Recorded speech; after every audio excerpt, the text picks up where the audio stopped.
Hello, this is Dr. Paul Cottrell, and I'm recording this on October 16th. Market hasn't opened up yet, but we're going to go over market news. We're going to go over what's going on in the Middle East and anything that emerges from this. Right now, the futures market is 5,866 for the S&P 500. And the euro is trading at 1.088, and VIX is trading at around 20.74. Oil is trading at about $70 a barrel and 79 cents. Now, my overall analysis of this is that risk per the VIX is just slightly elevated, all right, in the 20s, but it's in the low 20s, so it's not to worry. And that equities in general are moving upward, not downward. Now, you might have a few days that are up, maybe a few days that are down, but the overall trend is moving up. I still have a target of 5,800 year end for the S&P 500. And the probability of hitting 6,000 is increasing. So anywhere from 5,800 to 6,000 by year end for the S&P 500. There's going to be a little bit of volatility, I think, as we get closer and closer to the election. Now, in terms of oil, it's been selling off. The question is why? You know, what's the driving factor of that? Now, it sounds like Israel is not going to strike the oil fields. There's some news that came out that said that they wouldn't for the Iran strike. So that pressure has been reduced. So oil is going down, but a bigger component for the oil going down is the demand from China is low because of their economic turmoil. So I think at least at the immediate term here, China's demand function has a higher weight than the actual weight of Middle Eastern conflict. But that could change radically in a day or so. So who knows? Who knows? Before we begin, I'd like to just remind everyone, please help support my work by going to my store, the-studio-reykjavik.com, and get the collagen. Collagen is a great way to help with your skin, but also with your bones, your joints, your hair, your nails. This collagen has a lipid profile, not lipid profile, amino acid profile on it. So the typical amino acid profile in the collagen is this right here. And there's a big scooper. You take it with food. You can just mix it with food, or you can mix it with water or a smoothie, or with, for me, what I do is this: I mix it with hummus. You can mix it with water or milk. If you're mixing it with water, make sure you filter your water, all right? Just drinking filtered water is just better for you. So collagen is a great product to be able to maintain your skin, improve your hair, improve your nails, but also to improve your bones and your joints. Very important. So please go to my store and get the collagen. If you've been following, I've been telling you how to improve your skin health by using collagen, vitamin C, structural nanosilver gel, C60, and resveratrol. We're in the cold season in the United States, so it's really important to make sure that you have lozenges and drops stocked up in your house. So I have my Nuka honey in a 21 count. This has structural nanosilver. I also have it in the drop form in blueberry, in honey and lemon, and cherry flavor. These are structural nanosilver. They'll neutralize pathogens. You'll create these secretions to maintain the mucosal barrier. The moment you have that irritation in your throat, you should be taking the drops or the lozenges to mitigate further infection. So what's really important is to have these available at your house. Get a couple bags so you're ready for the cold season. You know, at least with New York, there are a lot of people that are sick. So I'm sure that at your place of employment, or in your school, or at your, at your house, or in your community, people that are sick right now. So it's important to just be prepared. So please go to my store and get the couple bags of these lozenges and drops. It's really important to realize that taking a strong antioxidant is very beneficial for slowing down the aging process, but also to provide you with the energy that you need for your body to heal and for your body to perform at its best. I sell C60, which is a very strong antioxidant. You can get it in extra virgin olive oil, or MCT coconut oil, or you can also get it in avocado oil on my store. You can get it in a 2 ounce, a 4 ounce, or an 8 ounce configuration. Take a teaspoon a day. It's a very strong antioxidant. The C60 in here will soak up those free radicals. That will mean that you'll have less stress in your cell. Your cell will perform better. In addition, it'll help with the mitochondrial health and boost up your ATP. That means you have more energy for your endocrine system, and more energy for your immune system, and you'll slow down the aging process. If you're chronically inflamed, or you have a bad immune system or a bad endocrine system, people will age faster. So this is part of the reason why, by soaking up free radicals, it's so important to slow down the aging process and improve your health. So please go to my store, the-studio-reykjavik.com, and get the C60.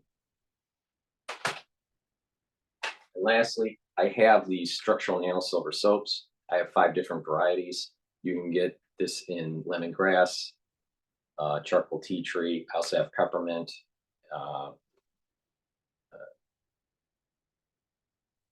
oatmeal spice, and one other. So please go to my store, the-studio-reykjavik.com, and get a couple bars of the structural nano silver soaps. They're very high quality, and they're way better than those soaps that you may purchase at your grocery store, because those other soaps, most of them are full of chemicals. So please go to my store and get a healthier alternative for the soap. I use this soap every day, so please go to the store, the-studio-reykjavik.com. Help support my work and help support your health. With that said, let's go to Bloomberg. I want to hear what they have to say about pre-market. About 1.4%. They put up a good quarter, but they have a similar commentary to Delta, saying that they think that there could be less travel around the election. It's not quite intuitive or logical to me as to why that would be the case, maybe internationally, but domestically, I'm not sure. But it is interesting. And then speaking of the election, after yesterday's rather robust interview with Donald Trump here on Bloomberg Television, we do have the shares of Trump Media and Technology up 5.9%. Over the last I saw that interview. It's a little longer than an hour long. And I thought that the interviewer was trying to do gotcha on Trump. Trump answered the questions in long form, not quick answers, but in long form with storytelling, which I think he does very well at, to give you his mindset and how he thinks. The idea here is that when it comes to economics, you can't just look at it just one variable. Remember what I was saying about oil? That oil can go up or down based on these different variables, and the variable weights change over time. Well, you could see through his storytelling that he was showing that putting tariffs on foreign goods, if you look at holistically, is going to actually help the economy, not hurt the economy. But if you silo it, if you just look at one variable, increasing tariffs would mean increasing the cost of goods that you import. But the interviewer, didn't really want Trump to go into the details, like, well, by forcing people that you're going to increase their tariffs, you're forcing them to increase the production in the United States. Well, increasing the production in the United States means our GDP is going to go up. We'll have economic clustering. And that means that, assuming that the debt is at the same rate, then our debt to GDP ratio would go down. So you got to look at these presidential economic policies not in a silo. You have to look at it multivariable. And I think he did a great job. Many people in the room, this was at the Chicago Economic Club, many people in the room were business owners, small business owners. Some of them were large business owners or, or CEOs, but many of them were small business owners, and they were very receptive, very positive on what Trump was saying. That's making me, he did an excellent job on that interview. Now, the spin after because Bloomberg is not, Bloomberg, the company is not pro-Trump. It's very anti-Trump because Trump is pushing back on globalization. He wants fair trade, not free trade. And that's what decimated our manufacturing base, is this whole free trade, at any cost. And it doesn't matter to the middle class. And Trump is trying to reverse that. So you have the talk afterwards. They had many people, trying to demonize the Orange Man bad and thinking siloed with his economic policies and not looking at it holistically. There were a few that did, look at it holistically, and they said, this guy's not wrong, because Trump isn't wrong on this. People need to wake up. The globalists have taken your jobs away, and the economic prowess that America was known for many decades. Now, we can revert back to a strong economy where we're making stuff. When you're making stuff, you notice innovation. Innovation comes from making stuff. Innovation doesn't come from not making stuff. And then also, you get the economic clustering. When you make stuff, then you have other peripheral industries and other peripheral businesses that build around those economic clusters. When those businesses go away, the economic clustering dies. So we need to be strong with manufacturing in the United States. In addition, by having a strong manufacturing base, we'll be able to arm our military. We're having problems with the Navy. Why? Because we don't have enough shipyards. So we need to protect our steel industry and our aluminum industry and our shipbuilding industry. Why isn't America the biggest shipbuilding country in the world? Why does that go to some other place like Asia or Europe? There should be no reason why Americans aren't building the best and the best ships and the most ships. Since we import so much, why? You ever ask those kinds of questions? Because what it is that you have lobbying groups in the United States trying to push jobs overseas. So is Congress really, helping the American citizen, or are they helping the lobby group? So, but I think Trump did an excellent job on that interview.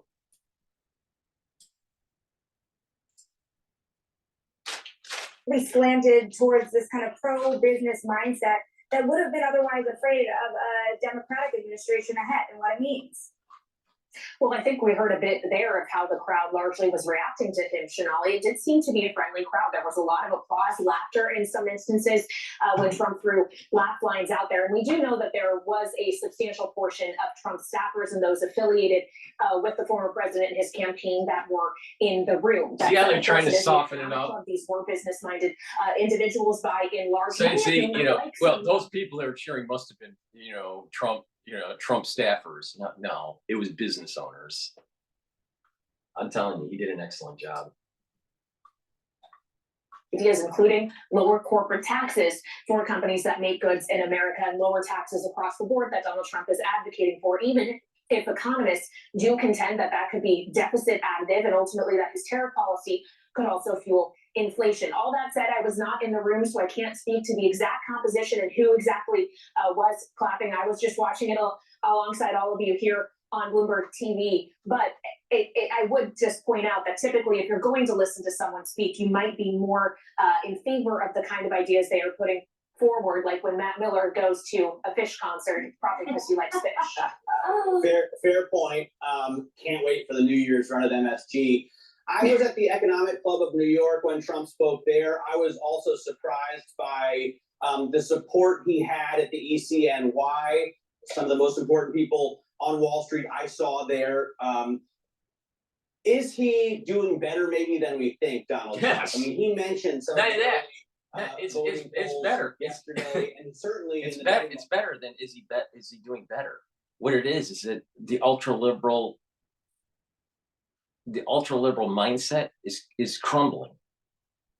Their arguments are crumbling right in front of them, and I'll tell you, a lot of these Bloomberg people are anti-Trump. He's really turned it around. Yeah, we have seen a change in the betting markets, and we've seen across polling from New York Times, CNN to other polls that things do seem to be tightening at this stage in the race with less than 3 weeks to go. I would point out that what we have seen in the last few weeks is also coming as we've had no real clear catalyst. When we look at Kamala Harris's candidacy, the person running against Donald Trump, she repeatedly had events that were helping to build her momentum. First, the fact that she became the presumptive nominee, then she had the selection of her vice president, Tim Walz, then a convention, then, of course, the debate against Donald Trump, in which she predominantly was seen as winning. Since that debate, though, there hasn't been any other kind of event like that has been able to continue to propel that momentum forward, which may be contributing to some of the tightening that we are seeing, and why the candidates are now fanning themselves out across a number of mediums. Or maybe Kamala is just an empty suit, and everyone's starting to see it now. Yeah, come on. See, they always spin it. See how positive they were trying to spin Kamala? Well, it's good because she's not talking enough, in these big, high-profile debates with Trump.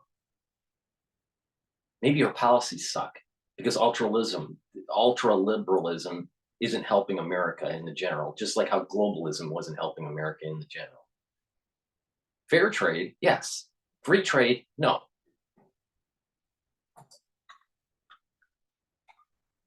Networks to do more interviews like the one we saw Trump do with Bloomberg yesterday. Kamala Harris today is going to be on Fox with Bret Baier if she tries to reach out to more Republican voters who may not be in favor of Donald Trump. Well, Kelly, we don't have much time left, but that's exactly where I want to go. She doesn't like Kamala Trump Harris at all. is sitting down with Fox News. You think about the criticisms that have been levied at Kamala Harris, that she hasn't made herself available enough to maybe not friendly media. What are we expecting to sort of hear tonight?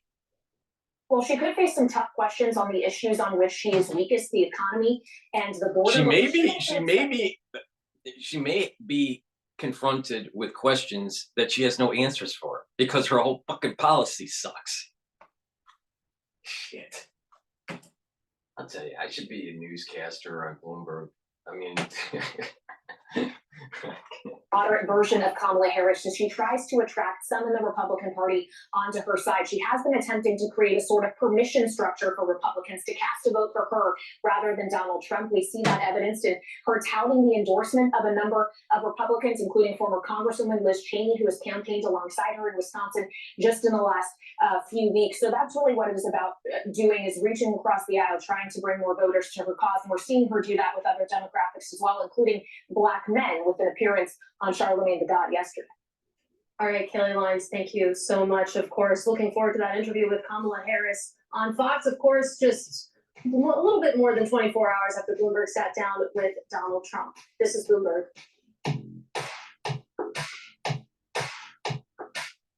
Markets never sleep. What's going on? Futures are still at 58.63. Billion floated to money market funds in the week ending October 9th. This is coming from the Investment Company Institute. This was data we got out last week.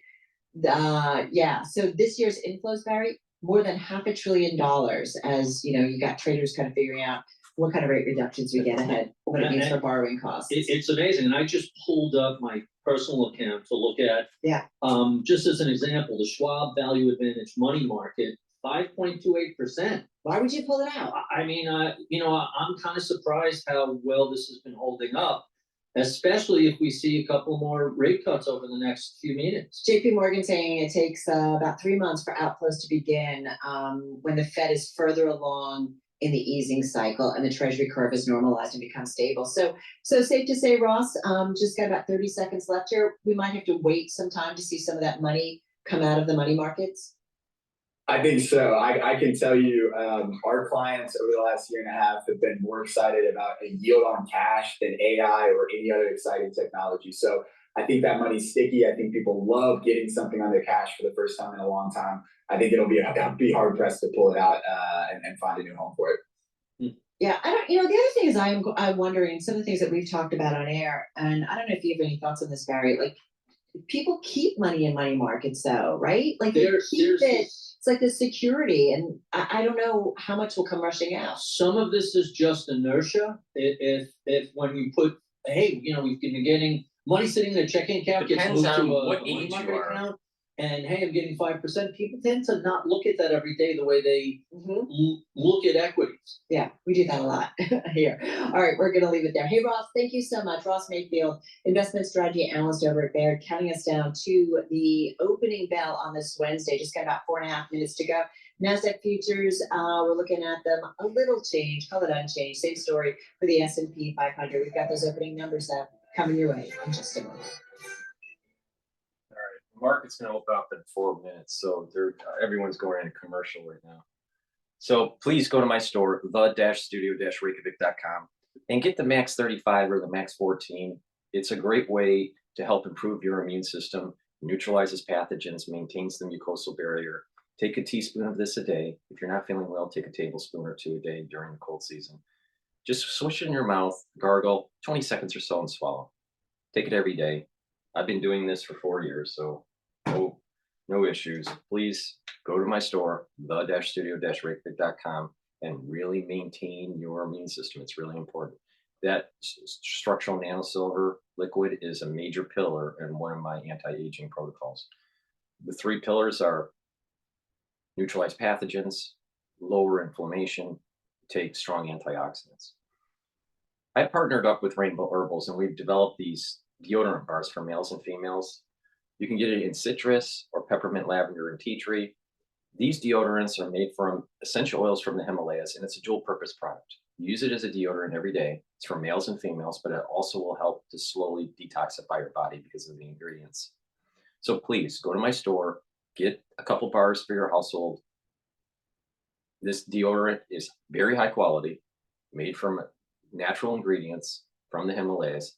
It has no aluminum or baking soda in it. So please go to my store, the-studio-reykjavik.com, and get these very high quality deodorants.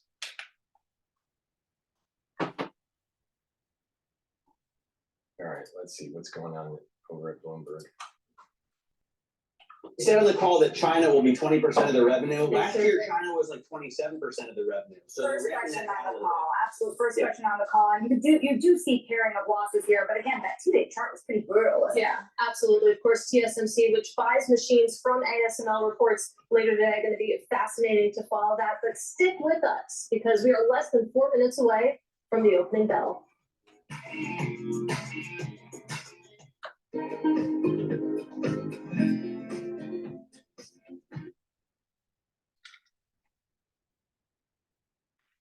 Go to my store, the-studio-reykjavik.com, and get the vitamin B complex. Very important for cellular metabolism. The first 5 B vitamins helps with the electron transport chain for your mitochondria. That helps to build up your ATP. And vitamin B complex is very important for your neurons. So as we get older, we have to protect our neurons, and this is synergistic with NAD+ and ubiquinol. So, as we get older, take vitamin B complex, get better cellular metabolism, get higher energy levels, and help with your neuron health. Very important. I mean, do you want to get into your 60s or 70s and start having neuro problems? I'm sure you don't. I mean, it's difficult to deal with. All right, not only for the patient, but also the caregivers, within the household trying to care for an individual that has these kinds of neurodegenerations. So please go to my store, the-studio-reykjavik.com, and get the vitamin B complex. Protect your neurons, okay? Very important. All right, so let's go to CNBC.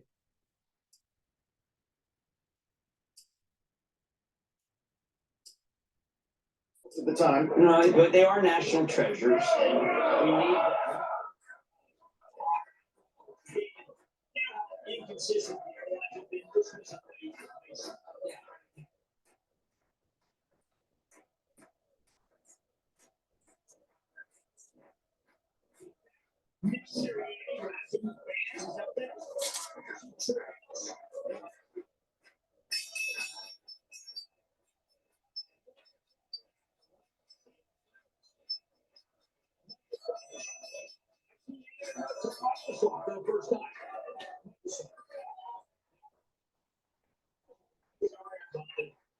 Real-time exchange of the big board. Guess what? It's RXO celebrating its recent acquisition of Coyote Logistics at the NASDAQ. It's the Food Network, New York City, Wine and Food Festival, sponsored by Investor, the Triple Qs, celebrating 17 years, Jay. Some success down there. That doesn't go from BMO talking about co-pilot, maybe not doing that well. I was countered that by saying Charlie Sharp, the CEO of Wells Fargo, is on the board of Microsoft, and he said it's doing incredibly well. So, as between BMO saying it may not be doing that well and Sharp on the board saying it's doing well, I'm going with Sharp. And period, end of story.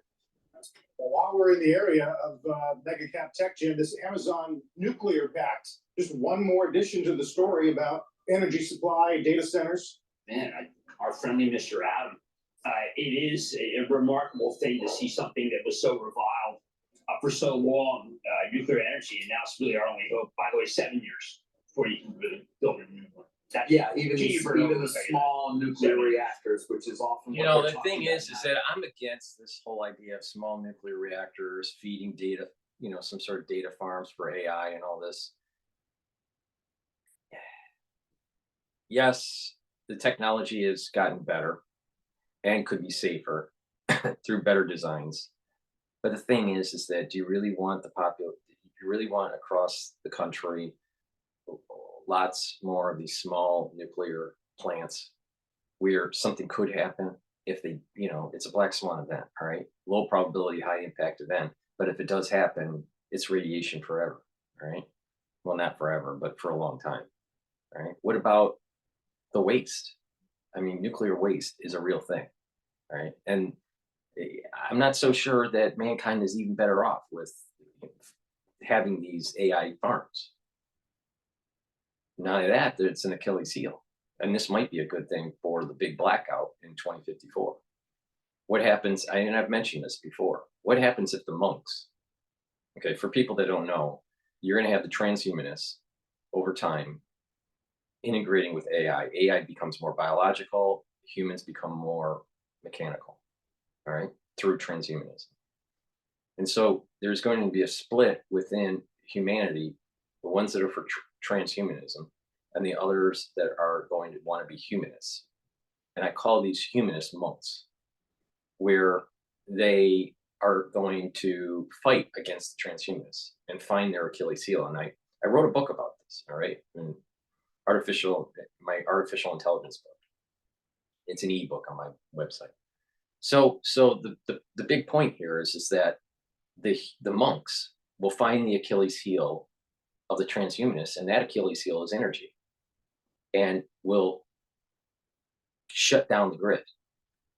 Now, what the humanists want to do is actually snap society back to the 1600s, all right, where the population goes down and transhumanism dies off. That's the idea. Now, you'll have certain pockets using, you know, magnet technologies or, you know, local energy generation type technologies. So it's not going to be 100% like the 1600s or the 1700s. You're going to have these pockets of energy production, you know, for the humanists. But the idea is that the monks, the humanists, want to kill off the transhumanists, and they're going to do it through their energy source. So they knock out the nuclear plants. Well, if they knock out the nuclear plants, then what's going to happen is that there's going to be radiation. You know, now maybe they'll be able to knock it out where there's not radiation leakage. But the thing is that society's population is going to drop. So this is predicted in 2054, where the big blackout is going to take place. Where this war between transhumanists and monks happen. All right. And there's a big decline in the population. But the whole idea is that humans prevail and the transhumanist movement dies off. Now, that's my take on it. All right. I'm against nuclear power. And the main reason is the waste, nuclear waste. Now, if you can do nuclear power through, fusion reactors where there's, it's very safe and there's no waste and all this stuff. Okay. But these fission reactors, not so much. So I'm against it. And I've always been, ever since I was, I don't know, in my 20s. So for 30 years, I've been against nuclear power. Now, what I want to do is I want to go to Bloomberg and listen to what they're saying about Trump. 4 years, but in part that is skewed because it did drop down to 0.1% during the spring of 2020 at the very height of the pandemic. So when he says we had no inflation, effectively at one point, yes, that was true, but that was not true in aggregate over the course of his administration. Also, when he contends that we were growing our way out of tax cuts during the administration, that too was not true. And again, we do have to consider the pandemic factor within that. So those are just some of the data points that we can actually point to during the course of his presidency. We have to just kind of try to forecast forward what the impact of some of the policies he's talking about now will be, which is where you find the vast majority of economists saying that his tax cuts would be additive to the deficit and perhaps inflation along with that, and of course that his tariff policy will be inflationary as See well, how they're pushing even though it? he contends that it will not be. Kaylee, it's funny, every time the inflation conversation comes up, They're looking at I'm it siloed. reminded of They're thinking of interview I it. did They're with thinking Professor- it. They're thinking of it siloed. They got to understand. You bring up the tariffs. And then people will want to make products in the United States. Those companies will make products in the United States, or American companies will make the product in the United States. So there's going to be higher GDP. All right. Now, with the tax cuts, on top of that, that means that there's more money in your pocket so you can go and buy goods, providing another stimulus for higher GDP. So this idea, if you siloed it and said that manufacturing is not coming back to the United States, yes, it would be inflationary. And not only that, his tax policy was implemented shortly after he went into office when Congress passed it. But you need 4, 5, 6 years to see on how it gets into the economy and grows new businesses. The immediate stimulus of lower taxes allows for people to purchase goods. But as the economy starts to feel that there is more momentum within it, then businesses will build up and more products and services are provided to the society that's endogenous to the society, that's made from the society. But then COVID happened. And so that was a major demand shock. So you got to look at this holistically. But Bloomberg's looking at how can you demonize Trump? Because Bloomberg is a globalist. Mark my words, Bloomberg is 100% a globalist. Jeremy Siegel of Wharton, who after the first CARES Act, which was the biggest fiscal stimulus since the World War II, and then the second CARES Act and the Response Relief Act and other COVID relief, both passed under President Trump. And on a bipartisan basis, Siegel was the first person who said, during the Trump presidency, this is going to be massively inflationary. It just has to work its way through the system. It's amazing that nobody's tagged him. And I think the choice was either much higher unemployment or inflation. But it seems sort of disingenuous to You know, say, here's the "Hey, disingenuousness of this. Take a look at what happened with Lehman and the stimulation, the monetary stimulation from the Federal Reserve that was inflationary.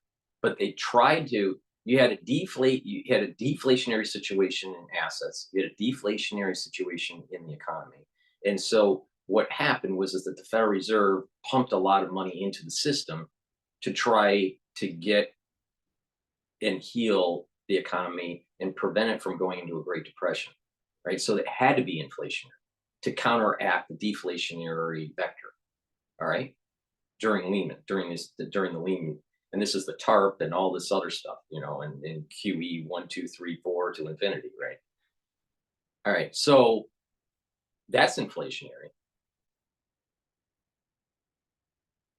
And that was under Bush Jr. and mostly Barack Obama, all right, with that whole, you know, QE 1, you know, 2, 3, 4, all right. QE 1 was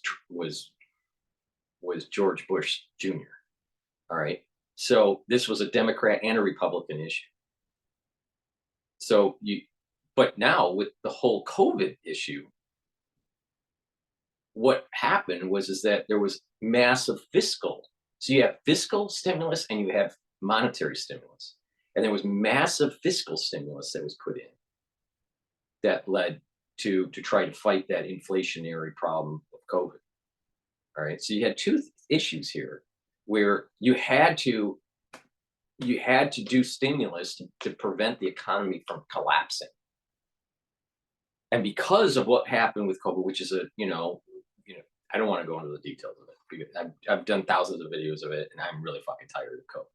You know, but the thing is that in terms of the economy, there had to be a higher fiscal stimulus to be able to prevent that or reduce that demand shock. All right. And obviously there were problems with the supply chain and there were lots of other factors that were involved. It was a demand shock, but also supply shock. And you know, there was a health shock and all this stuff. You know, there was a lot that was going on. So the point I'm making is that the taxes and the tariffs are the benefits from that for our economy were somewhat muted because of the shock that happened during the COVID years. All right. And it didn't translate as much. The transmission wasn't as strong. But you do this again, and you're going to have a very strong transmission for a robust economy with a stronger manufacturing base. You see that right now. The United States has a stronger manufacturing base now than it did in 2016.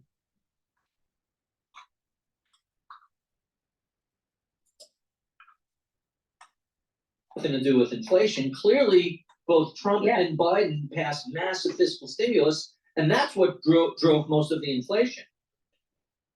Yeah, and we do have the numbers that bear that out. The Committee for the Responsible Federal Budget is a great source on this, and they have pointed out that during the Trump-Pence administration, more than $8 trillion of new spending was approved in terms of 10-year borrowing. $4.8 trillion of that excludes the CARES Act and other COVID relief. So yes, a massive portion of that was COVID relief, which was stimulated. If you listen to Bloomberg long enough, or you listen to my show, Telemetry, long enough, you'll start to notice that Bloomberg always wants the Federal Reserve to lower rates. They'll put talking heads on and they'll want the Federal Reserve to lower rates. Lower the rates so there's more people that can do mortgages. Lower the rate so there'd be better M&A deals. Lower the rate so people would have hot money to put it in the market so your hedge fund guys can buy your terminals. Not realizing that lowering the rate actually is inflationary.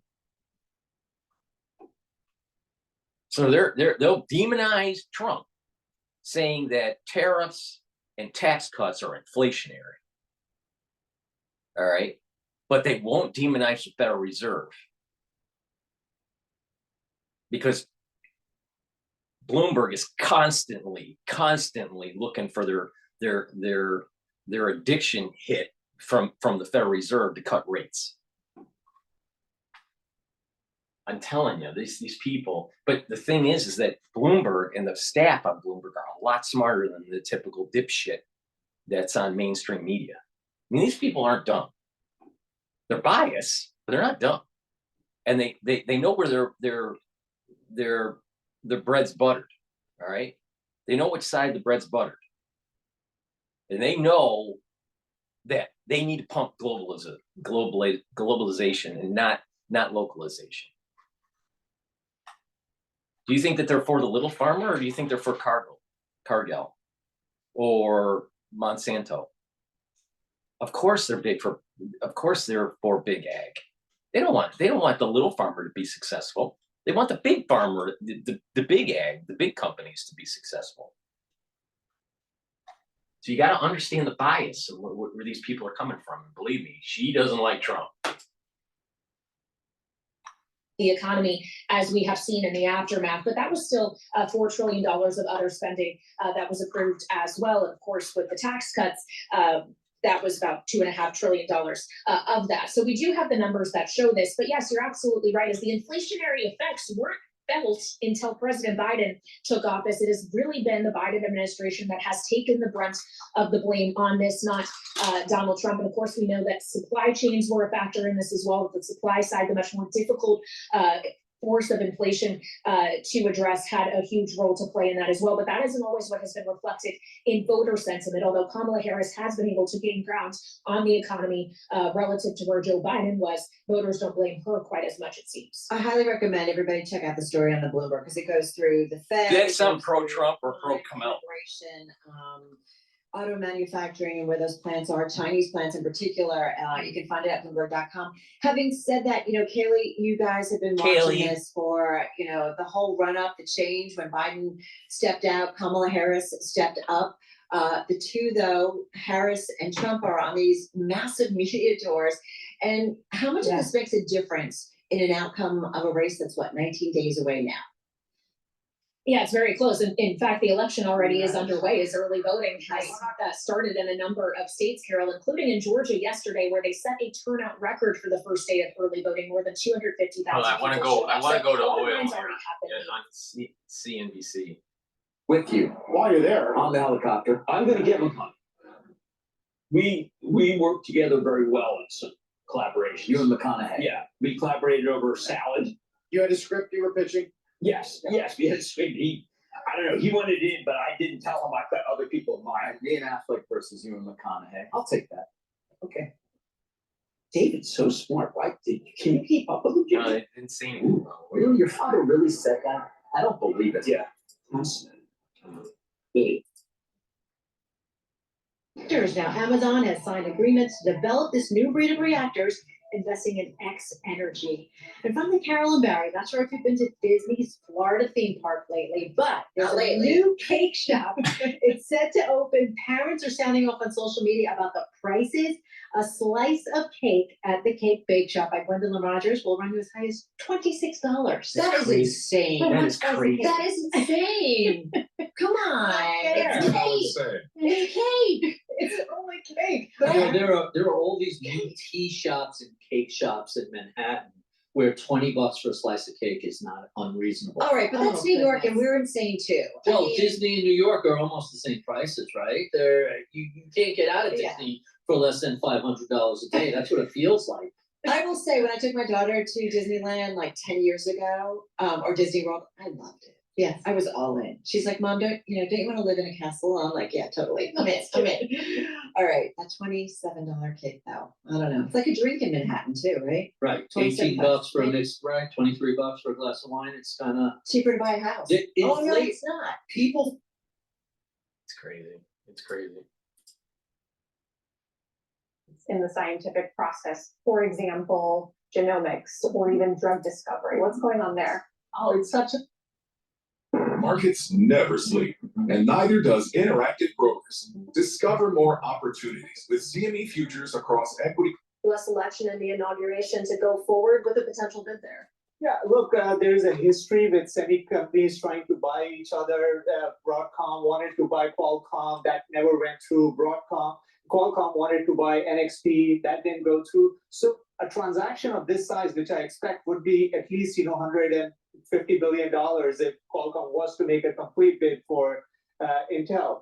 You're not going to have regulatory approvals like this, and you want some certainty because there is a breakup fee element to it. And I think I'm not surprised they want to wait until November, at least to have some. My prediction: they're going to wait forever. That's never going to happen. Really? No way. What do you Why? think? It's totally different business, Maybe right? parts of the business of Intel do make sense when it comes to Qualcomm looking to get into PCs. Not everything. I think nobody wants to get into the foundry side given how much investment you need to make. So clearly pieces of that do make sense for Qualcomm. I think a lot of people who are, investors in Intel would really like it to happen. For so sure. We'll see. At Of a high course. valuation. Yeah, what a rough ride, of course, for Intel, down another couple percent All right let's now. go into Manjit housing Singh from Bloomberg markets Intel. Consumer demand. Remember, consumers are very well aware of what's happening with mortgage rates, and they listen to people like us who talk about mortgage rates being lower down the road, and they're waiting. They're sitting on the sidelines and waiting for those lower mortgage rates. See what So I mean? that's the big See, question. this is what I'm talking about. They're pumping up the Federal Reserve has to lower rates so they can have a housing, increase housing sales. The reality of the situation is every time the Federal Reserve lowers rates, it's inflationary. Believe me, the Federal Reserve has caused more inflation than Donald J. Trump. Get real, Bloomberg. Fuck. 20 to 30%. Granted, it is more higher in markets with where we had a lot of new construction, or in markets where there's been other issues such as insurance costs and property taxes. But overall, yes, we are seeing, even in a market like California, that was the most locked in market for a long time due to a number of reasons, particularly very, very high home prices. We are seeing some unlocking of that housing market. Remember that 40% of homes are owned free and clear, so they are not tied to mortgages. And for those people, it doesn't necessarily mean what happens to mortgage rates in making their decision to put their home on the market. So let's skip the mortgage and focus on the 40% of people that either are cash buyers or don't have a mortgage. We've seen a number. We were just talking about Ken Griffin's condo in Chicago. We've seen the high end kind of go crazy. And now it looks like it's starting to, I don't know if the right word is moderate or pull back. What do you see in the, I don't know, let's call it 3 million and up market? That's usually cash buyers and not mortgage-based buyers. Yeah, absolutely. Those buyers do tend to be more sensitive to what's happening in the equity markets, but maybe what's happening with the election, how does that impact their tax burdens? And so it may be some effect of that going on at the moment, but overall, high-end market is still doing really, really well. In fact, when you look at what segment of the market is performing the best relative to other segments, it is the higher end of the market. Well, so, I was thinking about, and I've been looking at like home building stocks in particular, rallying this year. They're up more than 28% so far. In terms of building out and adding to that supply, it's local, it's permits, it's zoning. It's not so easy. What do you see in terms of some of the housing fundamentals when it comes from a builder's perspective? Yeah, it's, for builders, there are a lot of constraints out there. There's a long list of regulations, zoning, labor costs, materials. We have supplies issues, again, being a concern. But then a last one being, or one of the most important one being cost of land. And when you look at which component has increased the most in terms of cost, it's actually been cost of land. And so wherever you have market where it's much more expensive to acquire a piece of land, it will be less likely that you're going to have a new construction. So new construction market is very bifurcated. You have a lot of new construction in Southeast, anywhere between Texas and Florida, where the cost of land is much less expensive, versus East Coast, Northeast, or even the West Coast. And as a result of that, for example, now of more new construction in these areas in South and Southeast, the the rate of home price appreciation has been slower. It's a supply and demand. You have more supply, which is slowing the rate of home price appreciation in those markets. So the really interesting data point I saw not too long ago was states that had a higher construction rate tended to have higher GDP. And when you look at places like New York and California, NIMBY, not in my backyard, has really reduced the pace of new home construction and helped keep prices high. Is there any hope that that might change in the future? Well, California has made a lot of improvement in terms of allowing additional dwelling units, ADUs. Actually, the number of permitted dwelling units increased substantially over the last couple of years as the regulations sort of adjusted better to being able to build these ADUs much more easier and having less restrictions on that. So I think the infill development is the within one's property, within one's parcel, is a solution for some of these markets that have a really strong NIMBY efforts. All right, gonna leave it on that note. Hey, Selma, thank you so much. Selma Hepp, Chief Economist over at CoreLogic, talking a little bit about the housing market. Hey, listen, that's gonna do it for us. Time flies, 3 hours. Right. Give us 3 more. Right. No, we don't wanna do that. Carol the Goddess, thank you so much. And the name of that cake place, Lady M, it's next to my Oh, I office know about Lady downtown. M, right? A cake is $125, so $20 a slice, not that much. Good cake? Fantastic cake. Okay, so it's worth it? If you can take the calories, for sure. I just want to say about that Ken Griffin penthouse that went for sale, and I guess he lost some money, 7,500 square feet, 38th floor. He never lived in it. It was marketed as unfinished. He has a number of properties around the country. I'm so sure. I think he'll be okay. All right, everybody, that's gonna do it for Barry Ritholtz and me. Paul Sweeney and Alex still coming up next. Keeping an eye on the market, just little changes here. Here we go. Amazing. All right. Please go to my store, the-studio-reykjavik.com, and get the multivitamin. This is a multivitamin that's easy to digest. Multivitamins are really important as cofactors for enzymatic activity, so your cells are performing the best that they can. Should be taking this every day. Please go to my store and get this multivitamin. You need multivitamins for good cellular processes. And the profile for that is very good. So please go to the store and get that multivitamin.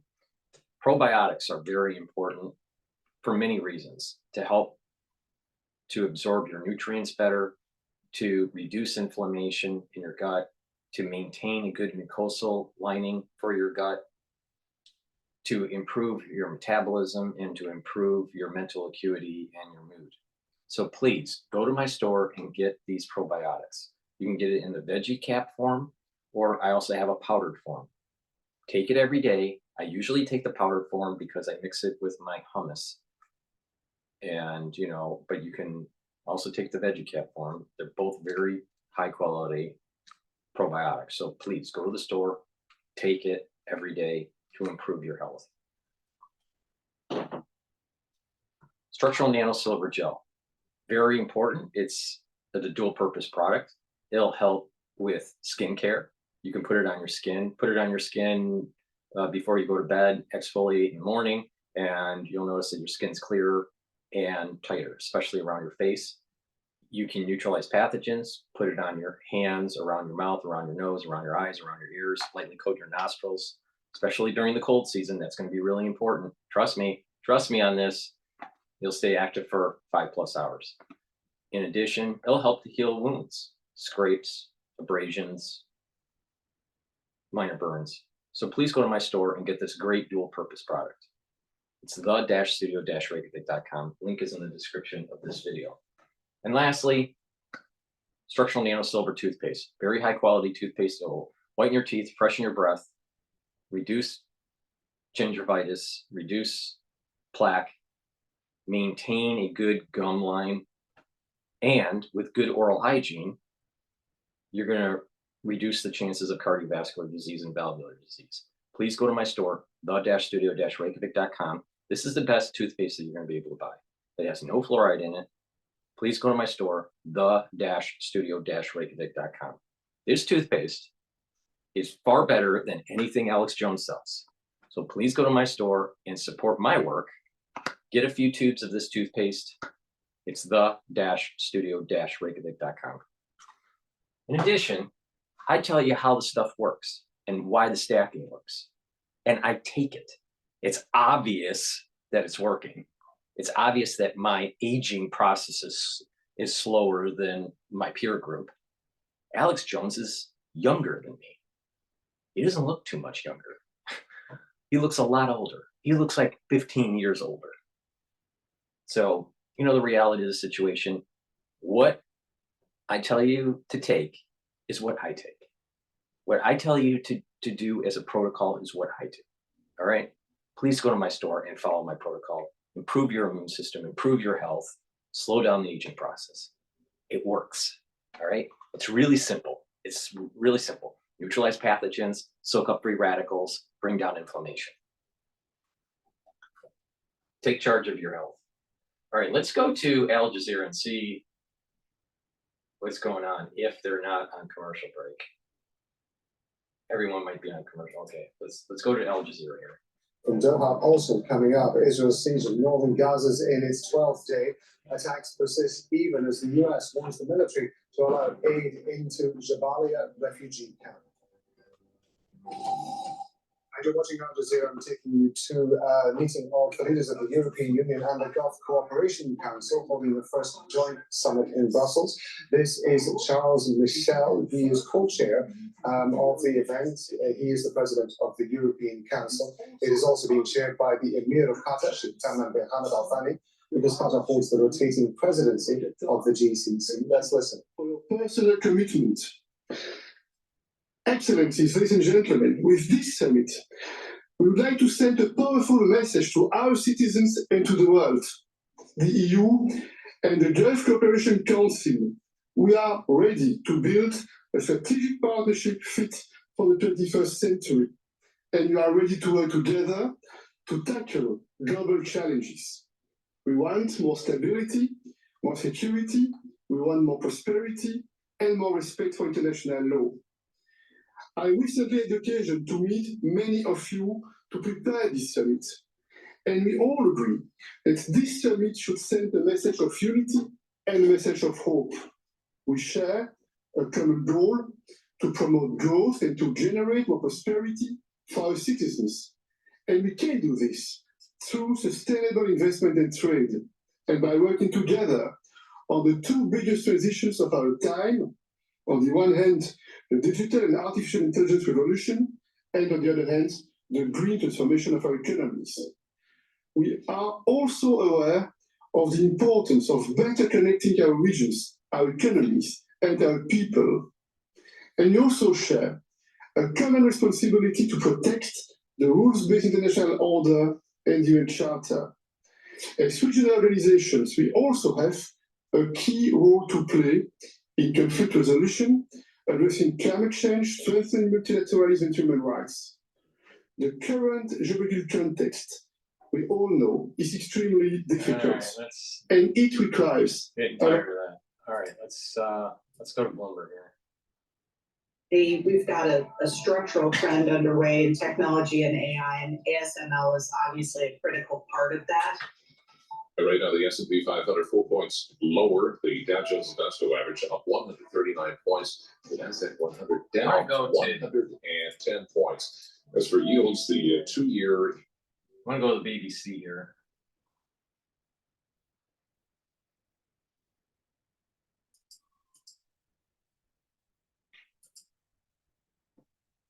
On the southern suburbs of Lebanon's capital, Beirut. Israel has carried out airstrikes on the southern suburbs of Lebanon's capital, Beirut, for the first time in 5 days. It said it had targeted an underground warehouse used by Hezbollah. Well, the Israeli military issued an evacuation order early in the morning, telling residents in one building to leave immediately. Well, Israel has repeatedly targeted South Beirut in recent weeks, traditionally Hezbollah's stronghold in the city. Now, the group has continued to fire rockets across the border. Meanwhile, the Israeli military said that it had struck more than 140 Hezbollah targets in just the last 24 hours. So if we just take a moment and look at that live shot from Beirut, where we can see the plumes of smoke, where Israel says it's targeted strategic weapons hidden by Hezbollah. This is the first hit on Beirut in 5 days. So Israel is saying to be reviewing the strongest known written warning from the United States about a lack of aid getting into Gaza. That letter to the Israeli government said that the US military funding could be cut unless the problems were addressed within 30 days. Now, since this strongly worded letter was sent, the UN says that the first aid in 2 weeks has now entered northern Gaza. So let's cross over to Jerusalem to speak to our Middle East correspondent, Yolande Knell, who joins us live now. So Yolande, just bring us up to date in where we are in terms of aid finally getting into Gaza. I mean, this is to the north of Gaza in particular, where there has been this Israeli military ground offensive that has gone on for more than 10 days now. And it was in the past couple of weeks, really, that we were getting UN officials increasingly sounding the alarm about the fact that no aid had been getting in through its crossings. About 400,000 people remain in the north of the Gaza Strip, they say. Now, on Sunday, which was the same day that this letter was sent by these two senior US administration officials to Israeli ministers, we did hear in the evening that about 30 lorry loads of flour from Israel's Ashdod port belonging to the World Food Programme had gone into Gaza, also a lorry load of fuel. And then that was followed up a day ago by another 12 lorry loads of aid getting in through the main northern crossing. I've been speaking to a senior UN official responsible for aid into Gaza, who was saying that they are hoping for more aid to get in again today. That does seem to sort of suggest that perhaps this letter did have some effect. We also had on Sunday the US Vice President Kamala Harris specifically talking about the concerns the Americans had about humanitarian conditions deteriorating in Gaza and reminding Israel of its obligations under international humanitarian law. Yolande, when it comes to Israel, it's been defending itself on the airwaves today. A member of the Likud party was saying that they're accusing Hamas of using the aid that had previously been getting through. What do we make of this?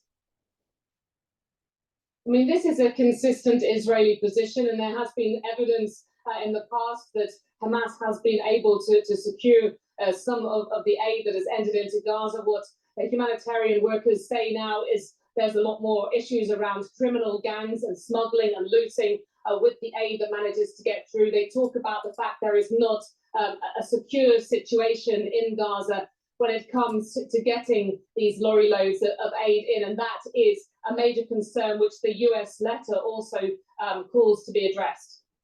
Yolande, as always, many thanks from Jerusalem, our colleague there, Yolande now reporting live, but we can cross over from Jerusalem, let's cross to Beirut, where we're joined by Hugo Bitchute. And Hugo, we're just getting a line from AFP saying that the mayor of Lebanon is among those killed in these Israeli strikes on a municipality. This is according to local officials, and this is being reported by the AFP news agency. Are we aware? What more can we add to this? Yes, so this is happening in the south of the country and the city of Nabatea in the south, where it seems there was a wave of very heavy Israeli airstrikes. We've seen images emerging from Nabatea showing several plumes of smoke, and again, reports suggesting that it was a wave of airstrikes this morning, and a report suggesting that one of the locations hit was the local authority building where dozens of people were working, and reports suggesting that including the mayor was in this building the moment that this attack happened. So we're still waiting to hear official confirmation about what happened in Nabatea and obviously the possibility of casualties. But again, this is an area of Lebanon that has been heavily bombarded by the Israeli military in recent weeks as the Israeli army continues with this offensive against Hezbollah, not only with airstrikes but also with a ground invasion of parts of southern Lebanon. And Nabatea has been one of the key targets of this air campaign. We know that Hezbollah has a strong presence in that part of the country. The eastern Bekaa Valley as well has been repeatedly hit by the Israeli military. And this morning here at Beirut, the first time in nearly a week that Dahir, which is the area of Beirut where Hezbollah has a significant presence, was hit by Israeli airstrikes. The Israeli military said he had hit an underground weapons storage site being used by Hezbollah. There haven't been reports of casualties. We've seen images from this location hit showing that at least one building collapsed as a result of this airstrike. But again, Beirut being hit again after a days-long pause that apparently happened at the request of American officials who had demanded Israeli authorities stop or at least pause these airstrikes targeting Beirut. So again, these airstrikes today are happening across the country. Okay, Hugo, as always, many thanks for bringing us up to date the situation in Beirut and also the breaking news that AFP, the news agency, reporting that the mayor of Lebanon's Nabatea, a town in the south of the country, as Hugo was describing, was among those killed in those Israeli strikes in the south of Lebanon. All right, I want to play DW about their take on this whole Israel-Lebanon war. Israel's Prime Minister Benjamin Netanyahu faces international condemnation. The first strikes there in 6 days. The attack was preceded by an early morning evacuation warning, leaving residents less than an hour to flee. Israel says it is targeting Hezbollah assets in the residential suburbs where the militant group has a strong presence. It comes after the U.S. said it opposes the way Israel is conducting the campaign. And Israeli Prime Minister Benjamin Netanyahu rejected calls for a ceasefire in Lebanon. Journalist Karim El-Gawari is monitoring the situation in Beirut. I asked him about the latest strikes on the Lebanese capital. Yeah, first strikes since 6 days. This morning, this was 2 or 3 explosions in the southern suburbs. Israel is saying they were targeting a weapons cache of Hezbollah. The interesting or important thing here is that this happened only a few hours after the Israeli Prime Minister Lekati got assurances from the US that Israel will not target Beirut any longer. But the focus of the Israeli airstrikes today was further south in the city of Nabatea, that's about an hour by car south of Beirut. Heavy airstrikes this morning, and it seems like that the city council building was hit. There are reports that the mayor of this town, this is the biggest town in the southern parts of Lebanon, the mayor of this town was killed in the strike too. There's until now a count of 5 people dead, but we expect it to rise. Now, as you were just saying, Israel maintains that it is striking Hezbollah targets, but at the same time, scores of medical workers have been killed in recent weeks in Lebanon. You've been talking to them about the difficult circumstances they're facing. Yeah, the numbers are. With the YouTube Music app, you can blend up to 30 artists into one big custom radio station, which means now your thumb is basically. Yeah, the numbers are breathtaking. The Ministry of Health says that there were about 150 paramedics and health workers killed since the beginning of the war, but the majority of them, really in the last 3 weeks. We went yesterday to the operation room of the Lebanese Red Cross here. We're talking about them, with them about the challenges. They have about 300 ambulances and crews all over the country. And they were talking how difficult it is. They themselves were lucky until now. They had only 6 of their people injured. That was when they were rescuing people from a building. And there was a secondary Israeli strike nearby. That was when these paramedics and Lebanese Cross were injured, but others, other medical services, especially in the south, have much higher death tolls here. And we talked to the head of the operation, and they said one of the most frustrating things is really that very often they cannot get to the injured. They have to basically wait till they get clearance that the ways are safe, and only then they can move them that he said very often for the people who are injured is that help that is coming too late. It sounds like some truly harrowing conditions for the medical staff in Lebanon. And with the high civilian death toll, some are drawing parallels between the current strikes in Lebanon and the situation in Gaza. What exactly is your assessment of the situation? Well, patterns seems to be very similar. Now that we have an increased geographic location that is under evacuation ordered by the Israeli army. The UN is talking about that it's about by now a quarter of the country. UNICEF just released new numbers saying that we have about nearly 500,000 children alone who had to escape from these areas. And mind you, when they call an area and say like that it has to evacuate, it means that everyone in this area, in the mind of the Israeli army, becomes a legitimate target. Now, I talked, for example, also to refugee families who were saying like we have to, of course, leave people back because we have livestock, we have fields, people have to attend to this livestock, and they're going to stay back. So, in the sense of the Israeli army, they are all now through this evacuation orders becoming a legitimate target, and that's a pattern that's repeating itself, and that we know is a pattern we can see in the Gaza Strip now since more than a year. Well, it does seem as if history is repeating itself to a certain extent. That was journalist Karim El-Gawari in Beirut. Many thanks for your reporting.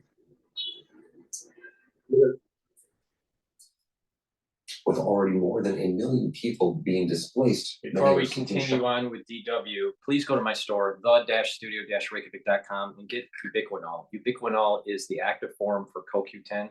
I've been taking ubiquinol for many, many years, decades. It's really important because it helps to boost up your energy levels. It's an antioxidant and it helps to protect your neurons. As we get older, we need to protect our neurons. It's extremely important for that neuroplasticity, to maintain connections, to be able to maintain memory and acuity. So please go to my store, the-studio-reykjavik.com, and take this ubiquinol. Very high quality product. Vitamin D3, very important to take every day. I take it twice a day. I take it once in the morning and another soft gel in the evening. This is important because it helps to absorb calcium. You need that for healthy bones. In addition, this is a gene expression cofactor, so it helps to express genes that need to be expressed for that cell. In addition, if a cell needs to go into apoptosis, especially if it's infected, vitamin D3 helps with that. Nattokinase, very important to take. I've added this to my protocol. Take it every day. Why? Because it lowers LDL levels and increases your HDL levels. So you're improving your cholesterol profile, and it's fibrinolytic, so it'll break up clots. So please take nattokinase every day to help with your cardiovascular health.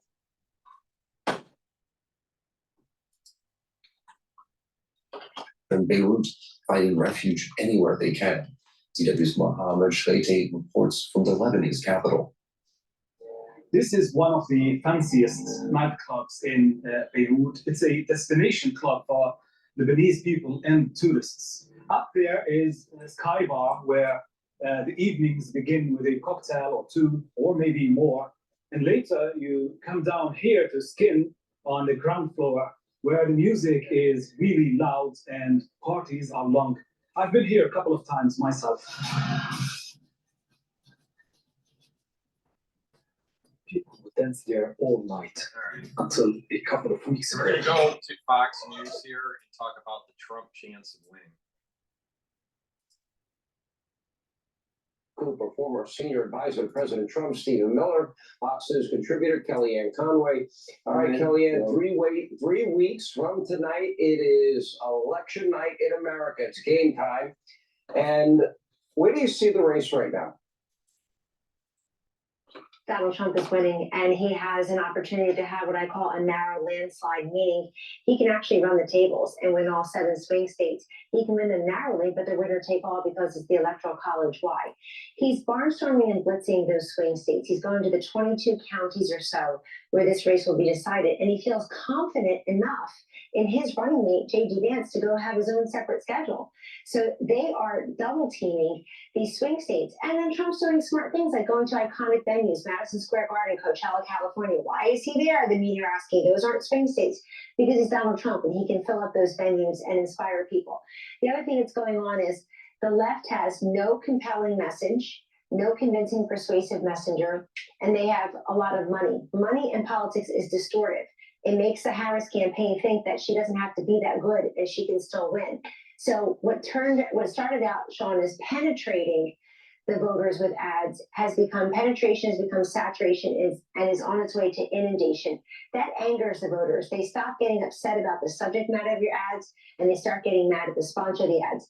2 quick statistics that tell the tale here. Barack Obama and Hillary Clinton both won 93% of the female Black vote. Kamala Harris, a Black woman, is at 71%. 18 to 44-year-old Black men, Barack Obama had 81% in November of 2012. Kamala Harris has 41%. She has 1/2 the number that Barack Obama had. So how does she make that up among non-college educated households, among white households that don't say abortion is their top 1 or 2 issue? How does she make that? She's bleeding out among union households, younger people. And I'm going to say Blacks, Hispanics, and also Jewish voters. I mentioned to you groups that Donald Trump does not need to get anywhere near 50% to become the next president. I think he's in a great position to go right through far beyond 300 electoral votes. And the last thing I wanted to say is that registration numbers are incredible. Nevada, North Carolina, and Pennsylvania, the Republicans have really caught up. The whole get out the vote, voter education, early voting, all of those investments are paying off now. That's how you win this stuff. Tactical trench warfare. Let me ask you, Horace, if I can. I think Kamala's been horrible in these interviews, and she wants to promise, student loan forgiveness to those stupid 18 to 24-year-old kids that live in dormitories that she had talked about in the past. But now she wants to get $25,000 down payments. Now she's offering programs just to African Americans. She's not doing well, as Kellyanne was pointing out, demographically with African American men. So she sends out Barack Obama. That didn't work particularly well. He came off as somewhat condescending, accusing African American men perhaps of being sexist in their thinking. And now she's offering all of these programs. Reparations she will examine, she said earlier today. It didn't work out with Gretchen Whitmer. I mean, a huge controversy. Was she making fun or mocking Christians and Catholics? Obama didn't work out particularly well. Bill Clinton even went as far as to say that Lincoln Riley, had we had betting at the border, would likely be alive today. I don't think that was particularly helpful. So I don't see that her surrogates are helping her that much either. Last year, my book came out, Put Y'all Back in Chains, in which I predicted that Black America was sick and tired of the hoax plan. The latest hoax is apparently we're going to give $1 trillion+ in payments, calling it reparations. There is no scenario where some kind of grant of hundreds of thousands of dollars or $1 million per person is ever actually going to happen. Black Americans have realized this, and that is the reason why so many Black Americans are asking for basic answers. What are you going to do about inflation? What are you going to do about the crime problem? And what are you going to do about our country being overwhelmed by immigrants that are not supposed to be in this country, taking school resources and other social services that actual Americans. And not only that, as there's a flood through the porous border, the population of the Black community as a percentage of the total population will go down, and the Hispanic population will go up. At the last consensus, the last census, Black populations in the United States are roughly about 14 to 16%. All right. I've been using the number 14%. So the last census, about 14%. In urban communities, it can be as high as 36% in some of these urban communities. But when you start to have this illegal immigration, you have a larger Latino population, what will happen is that 14% overall in the country for blacks will go down 2, 3, 4 percentage points. So now it's at 10%, maybe 12%, while the Latino community has gone up over time. And not only that, the sanctuary cities are where the urban populations are.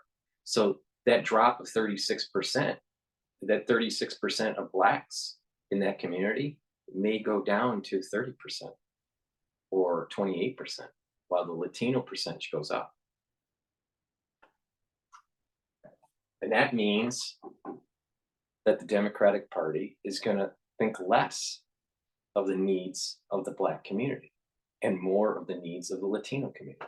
And if you think I'm wrong, just look at what's happening with with the modern day election, where they're placating to Latino needs and wants because they're becoming a stronger voting bloc. This reparations thing is going to destroy America. These radical let me policies harm Black Americans. Now, whelmed by immigrants that are not supposed to be in this country, taking school resources and other social services that actual American taxpayers have provided for. Disproportionately, these radical policies harm Black Americans. Now, I grew up in Texas, where we have had the death penalty, where we hold people accountable. My brother was a corrections officer on death row. We know firsthand that there must absolutely be accountability. What we're recently learning here looks like Willie Horton 2024. When you see a candidate advocating benefits like a sex change operation for a brutal killer, they ought to be already buried under the jail, but apparently the progressive answer is just the opposite. Black Americans in particular, as well as most of America, find these radical policies not to their liking, not something that they can embrace. And one last point. In 2020, Black Americans, people often think Black Americans must be liberal because so many are registered as Democrats. Black Americans are moderates and centrists by and large. And they picked Joe Biden because there were so many crazies that were running. And there has been a huge level of disappointment that he ended up embracing all of the radical policies. I think he's bringing a very good point. Biden attracted a centrist voter, especially if they were Democrat. People don't want the AOC crazies, the ultra liberal. And Kamala is closer to the AOC crowd than the Biden crowd. Rejects. You know, seniors on Medicare need prescription drugs to manage their chronic conditions, but pharmacy benefit managers are hurting seniors. Rejects. You know, Stephen, you look at the insanity of this convicted murderer, sex change operation out in California, courtesy of taxpayer money, thanks to Kamala Harris. Then you look at her position on the border, and you can look at her new Green Deal position, you can look at eliminating healthcare, you can look at mandatory gun buybacks, you can look at defund, dismantle, no bail laws, but this one in particular, decriminalize illegal immigration, free food, housing, healthcare, education, you include Tim Walz, that would include college education, legal driver's licenses, sex change operations, and then a path to citizenship, earned path they call it. That would be called amnesty where I'm from. 12.5 million people, including members of drug cartels, gang members. We have Americans that have been murdered, raped. We have Americans victims of violent crime. It's costing the country billions of dollars. Do people understand how bad this has gotten and what a national security threat this is? We have known terrorists now in the country. They know about them, but they don't know where they are. And now we're going to pay for sex change operations if they want them? Well, this is why Donald Trump is now leading in the polls. This is why Donald Trump is pulling ahead in this race, because he's been going around the country making all of these arguments, laying out all these facts, like you just said. He went to Aurora, Colorado, and gave a speech for the ages documenting in painstaking detail how Kamala Harris imported a ruthless criminal syndicate from Venezuela into their community, taking over their parks, taking over their schools, taking over entire apartment complexes. As you mentioned, now we have this case where a convicted murderer is getting a free taxpayer-funded sex change operation. This is madness. This is beyond anything we've seen in the history of American politics. Then she wants to give illegal aliens free housing, free welfare, free transportation, free everything, free education, free lifetime Medicare and Social Security retirement benefits, and of course, full voting and citizenship rights. And on top of all of that, one crime after another committed by these criminal migrants, including this new case of 3 illegals that she released who sexually assaulted a 12-year-old. The amount of suffering and blood and misery on her hands is totally disqualifying. As Donald Trump has said, anyone who would lead an invasion of their own country cannot run to be president of that country. You add to it the Green New Deal, you add to it the largest proposed tax hike in history, you add to it a pledge to massively increase regulations on every single sector of the economy, grinding growth to a halt. You have a full-on communist that is running for president, who, by the way, also has pledged to abolish private healthcare and abolish fracking. America must and will reject this insanity. You think, I'll ask an exit question. Do you think it is now penetrated into the consciousness of the American people how radical and extreme she is? 30 seconds each, starting with you, Kellyanne. Yes, and she made a big mistake just not being part of the Biden-Harris agenda and saying the only change is really me, my age, my gender, my race, my generation. She's trying too hard to change her position because she knows this country is now looking for border security, doesn't want all these wars abroad, wants the economic prosperity, the Trump times. So Donald Trump has recast the Republican Party as the party of the worker, as the party of conservative values, as it's the party, he said today, of common sense. But he's having an effect on the Democratic Party too. They're all running away from woke. You don't even recognize 2020 now. 2024, they're trying to sound more like Trump and the Republicans. Yeah, what do you think, Horace?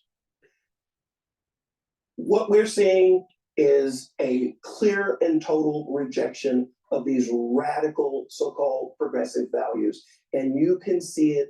I believe Black Americans are the canary in the coal mine. We're going to see the single largest in my lifetime rejection by Black Americans of a party that they've been affiliated with for my entire life. Wow. And it's precisely because these policies are so far out of the mainstream. Last word, Steve Miller. Yes, this is finally sinking in with the American people. It's why you're seeing so much movement in the polls, because President Trump's been out there every day in his podcasts, in his TV interviews, in his radio interviews, and in his speeches, documenting all of these terrifying facts about her record. And that is why I believe you are going to see not just a record number of Black Americans that are going to be supporting Donald Trump, record minority support, and you're also going to see, as Kellyanne said, you're going to see massive victories across all the battlegrounds on election days. All right, we appreciate you all. Stephen, thank you. Kellyanne, thank you. I want to go to CNN. Sean Hannity here. I want to go to CNN about this Hello, record everyone. turnout. My name is Adam Ferrari. And there's a record turnout for early voting in Georgia and what that means. So, but before we do that, please go to my store, the-studio-reykjavik.com, and get the resveratrol. This helps to get rid of senescence cells. It's a antioxidant and it's synergistic with C60. Please take this every day. I've been taking resveratrol for decades. Please go to my store, the-studio-reykjavik.com. This is part of my anti-aging protocol. Vitamin C, very important for your immune system. In addition, it helps with your skin. Take it every day. If you're not feeling well because of the cold season, take a double dose. In addition, make sure you drink it with filtered water. And lastly, omega-3, very important to improve your cardiovascular health. What omega-3 does is brings down LDL levels, increases your HDL levels, so it's improving your cholesterol, and it prevents red cells from sticking too much. So omega-3 can help prevent clotting, overclotting. It's synergistic with nattokinase. So please go to my store, the-studio-reykjavik.com, and get the omega-3. Omega-3 is also synergistic with olive leaf extract that I sell. So please get the supplements, improve your health. Follow what I'm saying to improve your endocrine system, improve your cardiovascular system, improve your immune system, slow down the aging process, get more energy, maintain muscle mass, increase your muscle mass, maintain and improve your neurocircuitry. Please go to my store and get the supplements.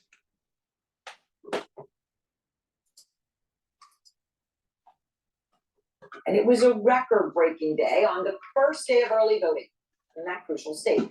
So the Georgia Secretary of State, Gabriel Sterling, just telling out front that more than 300,000 people cast a ballot today, which crushes the previous record set 4 years ago of 136,000. Now this video, we'll show you here, shows going the other direction. So our producer is driving this way. The long line of cars waiting to pull into an early voting site. Tonight, both campaigns are trying to read the tea leaves here because it is a crucial battleground state. The road to the White House runs through Georgia for both Harris and Trump, which is why Trump is there tonight holding an event in Atlanta. Harris is going on Saturday for a rally. One of her top surrogates has already been there, former President Bill Clinton this week. Her campaign and supporters have now booked $31 million in ads in Georgia, $7.1 million more than Trump. All in, it's an incredibly huge amount of money in these final days where every vote will matter. I mean, you remember 10,770 votes, right? I mean, but when you look at how tight the race is already projected to be this time, the latest poll has Harris at 46%, 45% for Trump. CNN was a polling station in Buckhead, neighborhood outside Atlanta, which has traditionally been a conservative area. And here's what our producers and reporters saw today, is that abortion and immigration were some of the key issues that had people coming out, could go either way. Here is what one voter told our Nick Valencia. So when I hear on the news all the talk about immigrants doing this and that and all of the... So the very first issue that they start to dive into on what voters are thinking about is abortion. See what I'm pointing, what I said? You have the mainstream media pushing Harris. Democratic Party wants blacks to make sure they vote in a block, stay on the plantation and vote for Democrat. And they want women to be one issue voters, and it's all about crotch rights. That is the Democratic Party right there.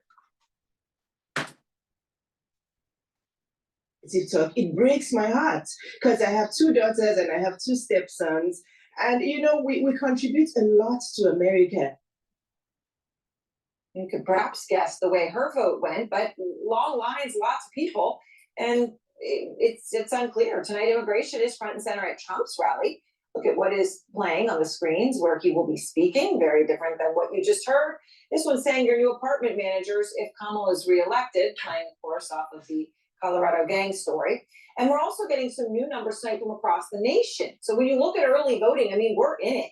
And I know we've been saying this, that election day is 3 weeks away, but yet, well, here's the but yet. So far, more than 5 million ballots have been cast across 39 states. I mean, that's really incredible. Kristen Holmes is out front live in Atlanta, where Trump is about to speak. And Kristen, Trump has made no secret that Georgia is one and perhaps the most important state. So this first day of early voting is very, very crucial. What do they see in these numbers? Yeah, look, they're watching this very carefully. But Aaron, I gotta tell you, what's been so interesting being here today. We know what Donald Trump has said about early voting. He has said repeatedly that people should vote on a Election Day, that there should be paper ballots, while still trying to perpetuate this messaging at the same time that Republicans have said about how critical early voting is. Here, it is very apparent how critical early voting is. Every single speaker has talked about the fact that early voting is happening today. They have implored the people in the audience, if you have not gotten out today, show up tomorrow. You need people to show up and vote. Now, the other interesting thing, spent about the last 30 minutes in the lobby here talking to people. So many people wearing early voting stickers. I asked people, did you do this in 2020? And they said no, and they didn't believe in it in 2020. Interesting change, obviously, between then. And we just heard this behind me. The speaker who just took the stage said that she just cast her ballot for Donald J. Trump. There is such an emphasis on this early voting now, the Republicans, and that is something that behind the scenes, behind Donald Trump's rhetoric, we know has been going on. We know that Republicans have been having a ground campaign in all of these various states to get people to show up and to cast their ballot. That is something that is very clear tonight, very interesting to see because it feels like a real difference between at least talking to the people who are here today who said they early voted than 2020. Yes, certainly so. And obviously, a shift. There was more mail-in voting then, but people taking this very seriously. And as you say, at a Trump rally, 4 years ago, he said he didn't trust it. That could be very significant. Well, Kristen, thank you very much. She's at that Trump rally in Atlanta. I want to go to David Axelrod out front now. So, David, when you look at this, record smashed, and maybe some people who would have cast mail-in 4 years ago now are choosing to vote early. No matter how you look at it, though, these are huge numbers. These are big numbers. These are people turning out. These were lines. And you heard Kristen say how the Trump campaign says that they think this could be good for them, but you see it as a good sign for Harris. Well, yeah, I think, look, you have to analyze where the turnout is. If it's uniform across the state, it means one thing. If it's concentrated in the Atlanta area, probably another.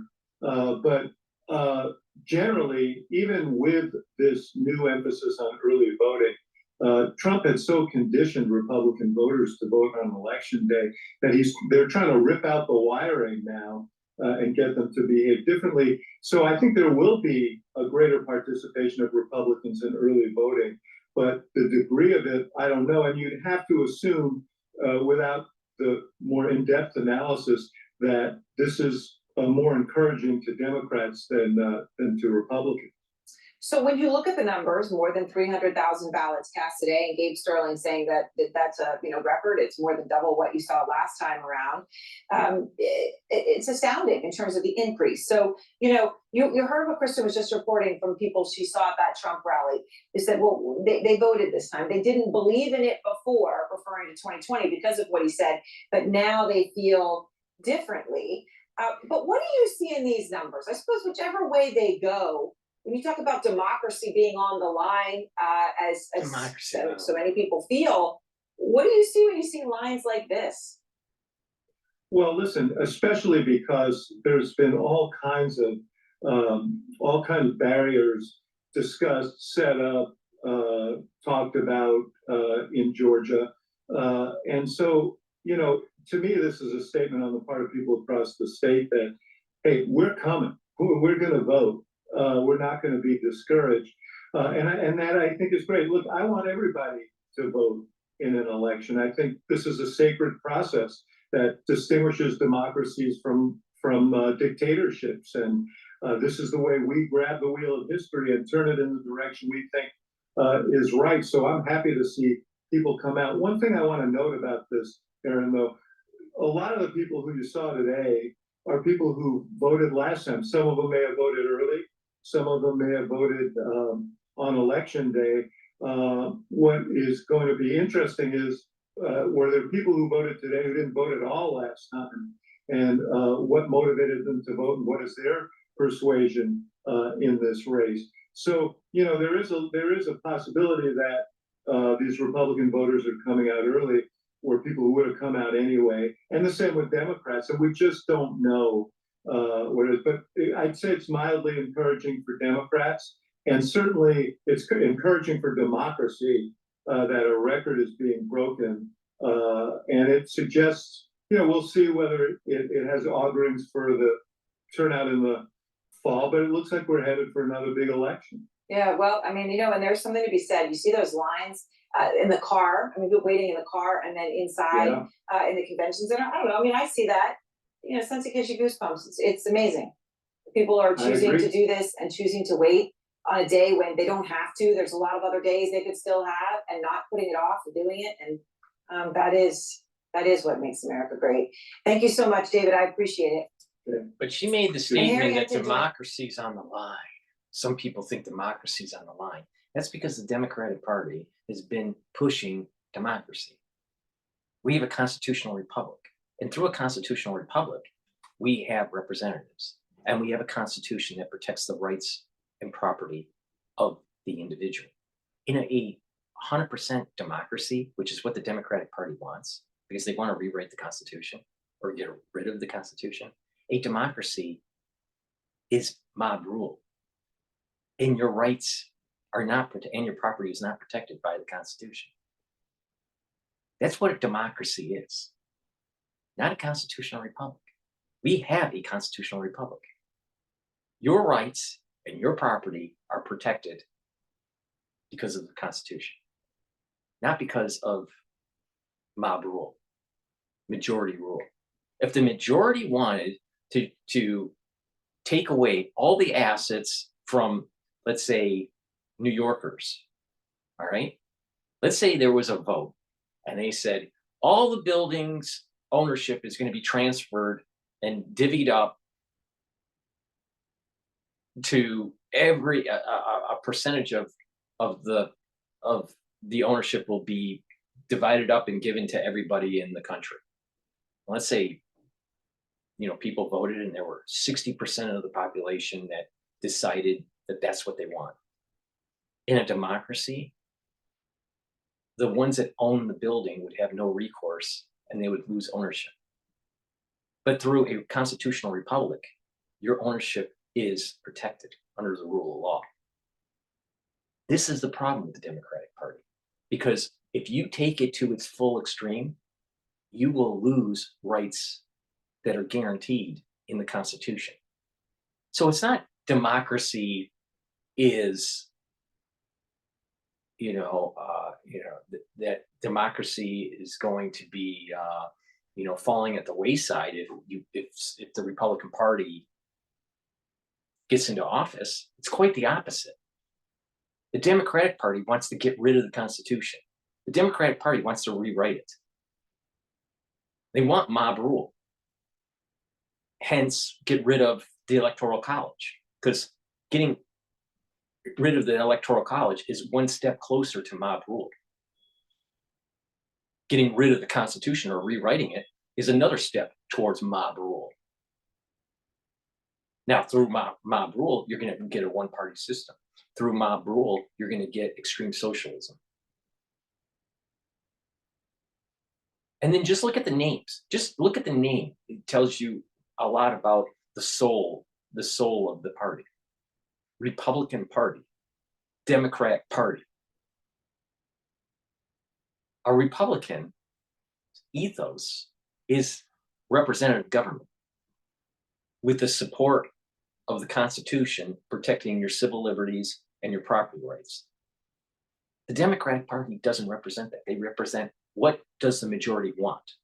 And that is fleeting. That changes. The zeitgeist changes much more rapidly with mob rule. So is democracy on the line?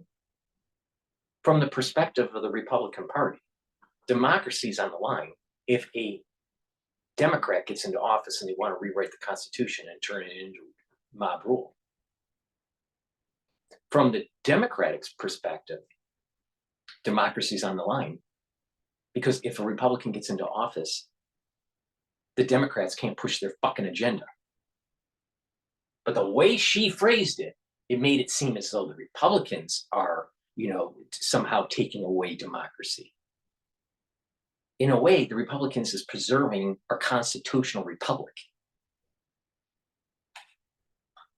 Fucking hate, I'll tell you, these people just. And she obviously is a never Trumper too. And she started her career in the finance news on CNBC. And she can't see that Trump's economic policy is far better than Harris's economic policy. She's a never Trumper. That's what it is.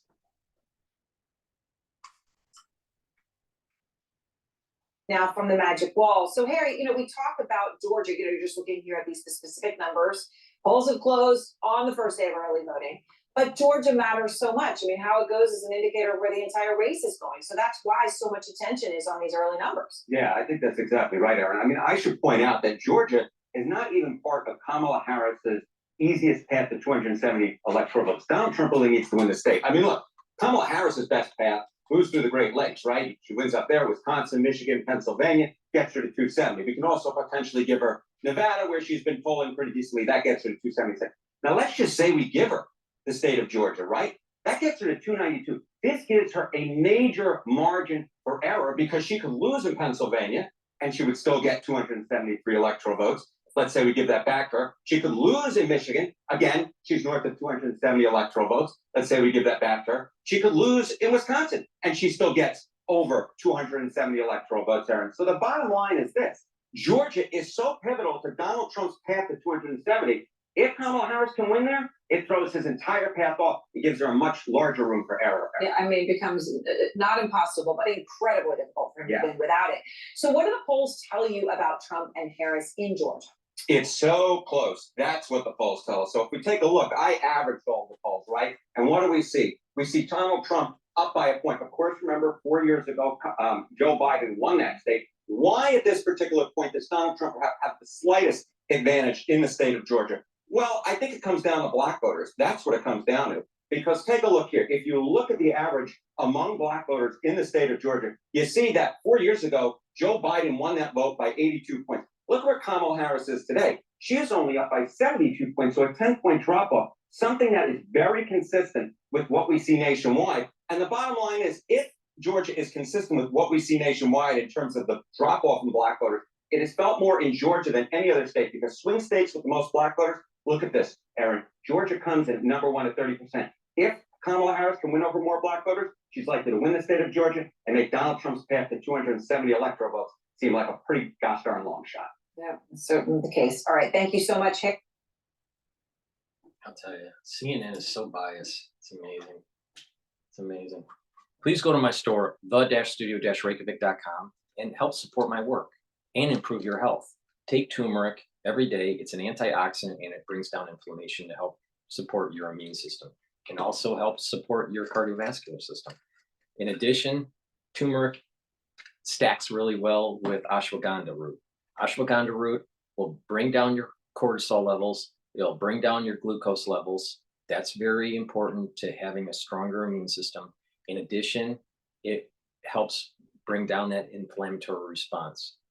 By controlling your glucose levels, controlling your cortisol levels, you're more in a parasympathetic mode. When you're in a parasympathetic mode, your body's healing and it's resting, and your immune system can be boosted up. In addition, by taking these together, you can, by bringing down that inflammatory response and controlling your blood glucose levels, you're also helping with your cardiovascular health.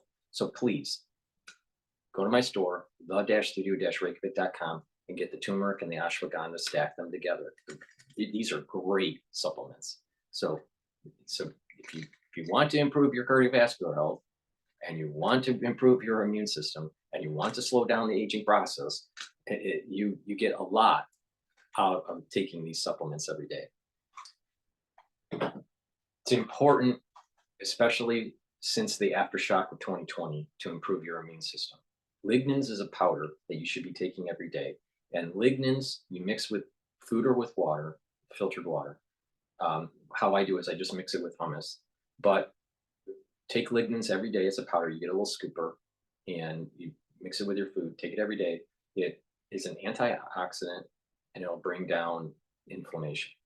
All right. By doing that, you're going to improve your immune system. It also helps with your hormonal health for males and females. This is a very important product to take in the post-2020 aftershock. Really important to boost up your immune system. Take my advice, bring down that inflammatory response, soak up those free radicals. If you notice there's there's, a theme: neutralize pathogens, bring down inflammation, soak up free radicals. Take the lignans every day. All right, what's going on with, let's see.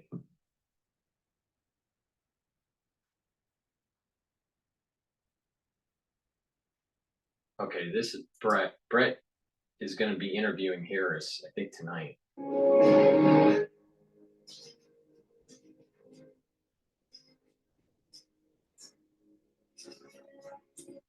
Meanwhile, in Pennsylvania, that's where special report anchor and executive editor Brett Baer is going to interview the current vice president. And Brett joins us right now live. Hey, Brett. Hey, Brett. Morning. So, Brett, we're doing okay. We're wondering, so we're all going to be tubeside to watch tonight because you're going to run the whole interview in its entirety.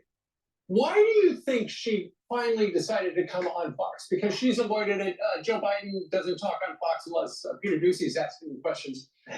Is it to get our vast audience of undecided viewers, independents? Why is she sitting down with you? Yeah, listen, I think that there's a combination of issues. I think that a lot of it is about a changing map. And we've seen that develop over recent days. And swing states are tight or even trending towards the former president. I think that there is an outreach, especially for men, maybe Nikki Haley voters. You guys talked about it before, maybe suburban white voters. She is doing an event outside Philadelphia with disaffected Republicans who are now coming to her side. So I think she's trying to reach out to that audience. Obviously, I've been talking to the campaign for a long time, trying to do an interview, trying to do a debate, trying to do a town hall, and this is what they chose today. So, Brett, you have an interesting style. You do a lot of research for your interviews. You bring up past statements. You're firm, but you're not hostile. But this has been a long time coming, and there's a lot of content to cover with the vice president. And so, with this moment, do you handle this interview differently? Or is it the same Brett Baer? Well, it's roughly the same Brett Baer. It's a little bit different because there's just so much territory. They've given us 25, 30 minutes. Again, we are doing it at 5 o'clock. That's the time they gave us. We're going to tape it as live, no editing. We're going to go run right through, and then we're going to turn the tape around at the top of the 6 and run it just as we did it. But to get all of the topics in that time, it is like, a process of throwing different priorities away as you're looking at all the questions you could possibly ask. But it's the same process I always go through, and tough but fair is what we're looking for, and I think that's what you'll see. Well, Brett, congratulations. It's a huge get. It's the first time in 8 years that Democratic presidential nominee has sat down on it for a formal interview on Fox News. So we'll all be watching. This election, have you ever seen anything like it? I mean, it is so close. Every single poll has them neck and neck. So for the people watching, their vote could be the deciding factor. We're talking decades that the election, Ainsley, has not moved outside of 1 or 2 points either way. I mean, at some point in the past 3, 4 election cycles, you've had one candidate go up 5, go up 9, even 10. This hasn't happened. It's been right there in the middle, and the swing states are even tighter. So if these polls are anywhere near accurate, this is the tightest race we've ever seen. So any little thing, another shoe that drops that affects some small population of voters could have an effect in any one of these swing states. I know you were listening to the interview yesterday on iHeart with Charlamagne the God, and just to see, pick a couple of things up. He asked her directly about the criticism that she doesn't veer off talking points. Listen. What do you say to people who say you stay on the talking points? She doesn't stay on the talking points. I would say you're welcome. That's I mean, total listen, BS. here's the thing. I love having conversations, which is why I'm so happy to be with you this afternoon. And the reality is You that asked her details about her policy or the flip-flopping, and she just goes in circles and do it. She's not that smart. there are certain things that must be repeated to ensure that I have everyone know what I stand for and the issues that I think are at stake in this election. And so it requires repetition. You know, some people say that if until someone has heard the same thing at least 3 times, it just doesn't stay with you. Your thoughts about her talking points and how that's going to affect your exchange. Well, listen, it depends on the politician, but if that's her take and it's going to be 3 times, obviously there'll be a redirect and a trying to get to the answer to the question. The way I've always structured questions is to be direct, be to the point, try to take politicians off of their talking points to try to illuminate something that maybe they haven't revealed before that gives the voter, the viewer, a little bit more insight into what they're thinking. So that's ideally what I'm trying to do. It's going to be respectful, but sometimes if you have to redirect, you have to redirect. Well, and to that point, Brett, sometimes when you ask a hard question to any interviewer, and the person starts to filibuster and not just saying words to take up time, hoping that you'll say, okay, let me go on to another topic. If it's something important, then what is the meter in your head? How many seconds are you going to let this person talk about nothing in particular before you say, okay, I get what you're trying to do, but I just asked you this. Yeah, that's a game time decision. You kind of have to feel it out. But, you know, when you ask a question again and redirect again, you get to 3 times, I think the viewers kind of know that the answer's not coming and you move on. So, Brett, I'm curious. We're less than 3 weeks away from the election. You've been across the country. You've done town halls. You've talked with, after today, both candidates. What do you think is the most pressing issue? I mean, we say the economy all the time, and we hear that from voters. But what do you think is going to be the issue that decides this election? You know, that's a fascinating question. I've seen some things that have moved the needle that are about immigration. There's some places that, some states that really think that that is a big issue, almost as big as the economy. But every election comes down to how people feel, both safety and security, and how they feel economically when they're doing a budget on the back of an envelope on the kitchen table. And so those are the bread and butter issues usually. By the way, we have formally invited former President Trump to do the same format, the 30 minutes uninterrupted before the election. We hope he takes us up on that. Hey, Brett, which states are you looking at the most? Because there are some toss-ups. The Fox Power Rankings chart has the presidential forecast like this: 226 for Harris, 219 for Trump, but there are 93 toss-ups. What states are the most important? We keep hearing Michigan, Pennsylvania. Do you agree with that? I totally agree with that. I think Pennsylvania is the ground zero, and you know that's why they keep on going back to Pennsylvania. I do think Michigan has changed. I think the outlier here is Wisconsin, that the former president has moved up in, and you look at that Senate race, that has closed and is essentially tied in the latest polls. As you look at all those yellow states there, those are the toss-ups, and Michigan has moved back from likely or leaned down to toss-up. I think that those Rust Belt states are the ones to watch. I know you said Lawrence had a good question. I'm not challenged to be the best question, and we could discuss it later off the air. This is going to be the toughest thing, I think. Because I listened to the whole thing yesterday. She keeps on bringing up the president's calling for a bloodbath if he loses, dictator for a day, the Charlottesville situation, and a separate putting kids in cages. All these are inaccurate. Inaccurate characterizations of what the president was saying. Says it over and over again. As an interviewer, without, you're not a moderator, you're an interviewer. When she says something inaccurate about her opponent, are you going to feel compelled to correct? Fact check. It's a different thing. You're not a moderator. And a moderator, you're trying to stay out of it, let the candidates kind of do their own fact checking. Ideally, you don't want to be the story. In interview, it's one-on-one. And if you go down those roads, it's not about defending Donald Trump. It's about defending, the accuracy of the statements. So, we'll see how it goes. But I think that I'd probably step in. Did you like that better than Lawrence's question? I think it was close. It was a close second. Want to talk about it off the air?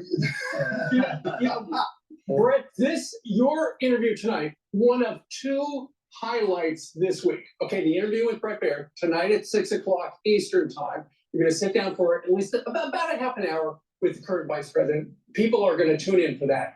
The other thing this week that I think is going to be the picture of the week, and one of the pictures that will go down in the history of this entire campaign, will be when Donald Trump goes to McDonald's because he says he's going to work the French fryer in a couple of days. I think he's a McDonald's connoisseur, so maybe he knows his way around the fryer. I don't know. He believes- He's been behind He the believes counter. Harris This is does gonna not be work for great. Yeah, a lot of people. He does not think Harris actually worked there. Maybe we'll find out tonight. at I'm not 6 sure. o'clock. We'll see if it's on my list or not. All right. Blair. Thank you, sir. Thank Good you, luck. guys. We'll be watching. So excited for you. Let me jump into CNBC. Perhaps says something about the market's ability to withstand or not withstand adverse news. If you have a lot of air under valuation, maybe it does mean there's just a lot of tolerance for anything that's not too perfect. And usually there's some kind of payback, but I agree with the general premise. And as I've been saying, valuation reckonings usually don't happen if the Fed is easing into a decent economy with earnings rising. So I'd also point out very long term, valuations have had a secular move higher. We are at an extreme historically, but we keep getting to more extreme extremes. So I don't know exactly how to scale that if you're looking back a long ways. Mike, we'll talk a little bit. Thanks, Mike Santola, kicking off this hour. Let's stick with the markets. Our next guest does remain, quote, tactically bullish on equities, despite calling for the S&P to end the year at 5,600 or so. Joining us here at Post 9 this morning is Rob Rowe, Citi's U.S. Regional Director of Research and Head of Global Strategy. Great to have you back, Rob. Welcome. Thanks, Carl. So you've not been tempted to increase your year-end targets like some of your peers lately? No, but I mean, we do see a little more appreciation in 2025 as well. We're tactically bullish for a number of reasons. We think that there's still a lot of inflows coming into the market. There's also the tech recovery continues. We think you should be selective there. And also we're going into the elections, but for the most part, it's because markets have been pricing in a soft landing. And so we think that may continue for a little bit before we get to year end. Who do you think the marginal buyer of an equity is right at this point? Is it money coming off of money market funds, or? I think so. I think there's a bit of that of having to get invested. How about earnings? Do you see what's your growth look like for next year? So I mean, earnings may be challenged here a little bit. When we look at 5-year free cash flow averages, they're peaking. So we would be challenged by earnings a little here, and we'd have to, the hurdle rates are going to be higher for you to get to a higher valuations. So that's one of the challenging parts of the market right now. The election, do you think that's factoring in at all? Not yet, Sarah. I think we could expect to see it. I think the way we're looking at it is fixed income markets and stock markets are really doting on the soft landing and Fed outcomes, and they're not quite entering into the U.S. election yet. I do think that we may start to see is the markets start to bring the Trump trade back a little more, because of all the outcomes that you have to think about in terms of the election. A red wave with a Trump win is, whatever probability you assign to that is one that could affect policy change the most. And so I think clients will start to, or institutional clients will start to hedge that a little more as we get closer to the election. Do you think that's why we're seeing a move in small caps, I wonder, higher? Because if you look at the biggest beneficiaries of lower corporate taxes, for instance, and deregulation, I would think it's some of those smaller domestic companies. Yeah, Sarah, I think you're right there, but I think that's also the effect there is also the soft landing, pricing in a soft landing for the economy. So I think small caps could benefit from that as well. So it's partially the election, but it's also, or a potential election outcome, but it's also, it also has to do with, the soft landing as well, if it happens. You mentioned tech, and I know you've been overweight semis, for example. Did this news this week about ASML and worries about new plants and upgrades ex-AI do anything to change that house view? The house view on AI, I think, we still feel that AI has legs. And as you know, last time I was here, I was big on the digital transformation of the economy, and we're seeing it, especially with the demand for nuclear energy and power grid. I think we have to be selective here. We like semis still here, as a recovery play, but we're kind of underweight on software. So, we have to play that. We would even be more selective with the Mag 7. And then we're looking at this table here of your view on crude, where, man, the polarity between 50 and 100 and all the good arguments you can put together to argue for both at this moment. What we did there is we upped our bull case to $125 a barrel in the event that geopolitical issues really get out of hand. And even though Israel said they wouldn't be striking any of the oil areas, there's no telling how that could play out. We're actually bearish. So our year-end target is $74 on Brent. So oil just went barrel, below and then 70. It goes to 65 next year. I think we're really pretty much in consensus with that. Maybe we're a little more bearish, but we did have to up our bull case scenario in case of geopolitical. Where it's very difficult to So we read. kind of would avoid it too. All right. Finally, yeah, we made the point this morning that there have been some negative pre-announcements out of European corporates. Right? We mentioned ASML, LVMH, Ferragamo, Mercedes, the automakers there, Stellantis haven't been lighting the world on fire. Do you see asymmetry between corporate sentiment in Europe versus US? So I think in the US, we're anticipating more issuance, and we think that that spreads here could be well supported. In Europe, I think it depends on the ECB and how they handle the situation in the economy there, which is a little more dire than it is here in the US. And I think in that regard, you'd have to see an uptick in manufacturing PMIs, or I think you could still see softness. Right. Well, we'll see what we get out of those guys tomorrow. Yeah. Rob, as always, thank you. Great to have you in. Rob Grove City. Yeah, and former ECB President John Cottrell coming up this hour. Also, still to come, Okta CEO Todd McKinnon ahead of his keynote at the company's Investor Day. Shares of the So I'd like to play the Israeli news that was published 9 minutes ago. So please go to my store, the-studio-reykjavik.com. Link is in the description of this video. Take NAD+.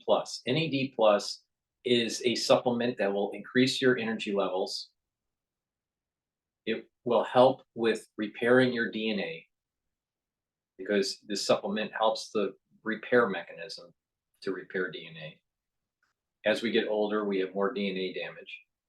In addition, this helps to improve your neural health. So as we get older, that's really important. So I've been saying, part of the whole idea of slowing down the aging process and to have more vitality is to take supplements that improve your neural health.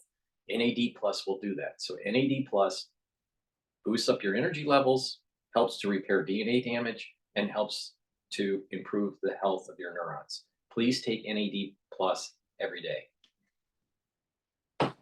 Vitamin K2, MK7, will help with your bones and also your cardiovascular system. Please take this every day. Take it with D3, vitamin D3. NAC is a great supplement that I've added to my protocol. The reason why is that it brings up your glutathione levels. Your glutathione pathway helps to soak up free radicals differently than, let's say, C60.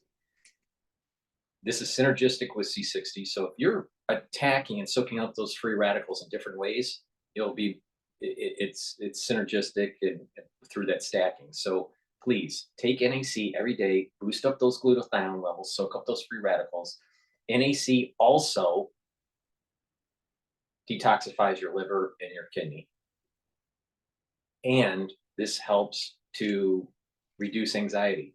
So this will get you into a parasympathetic mode that will help with the healing process and better immune system. Please take NAC every day. All right, let's play what was published by TV7 Israel News.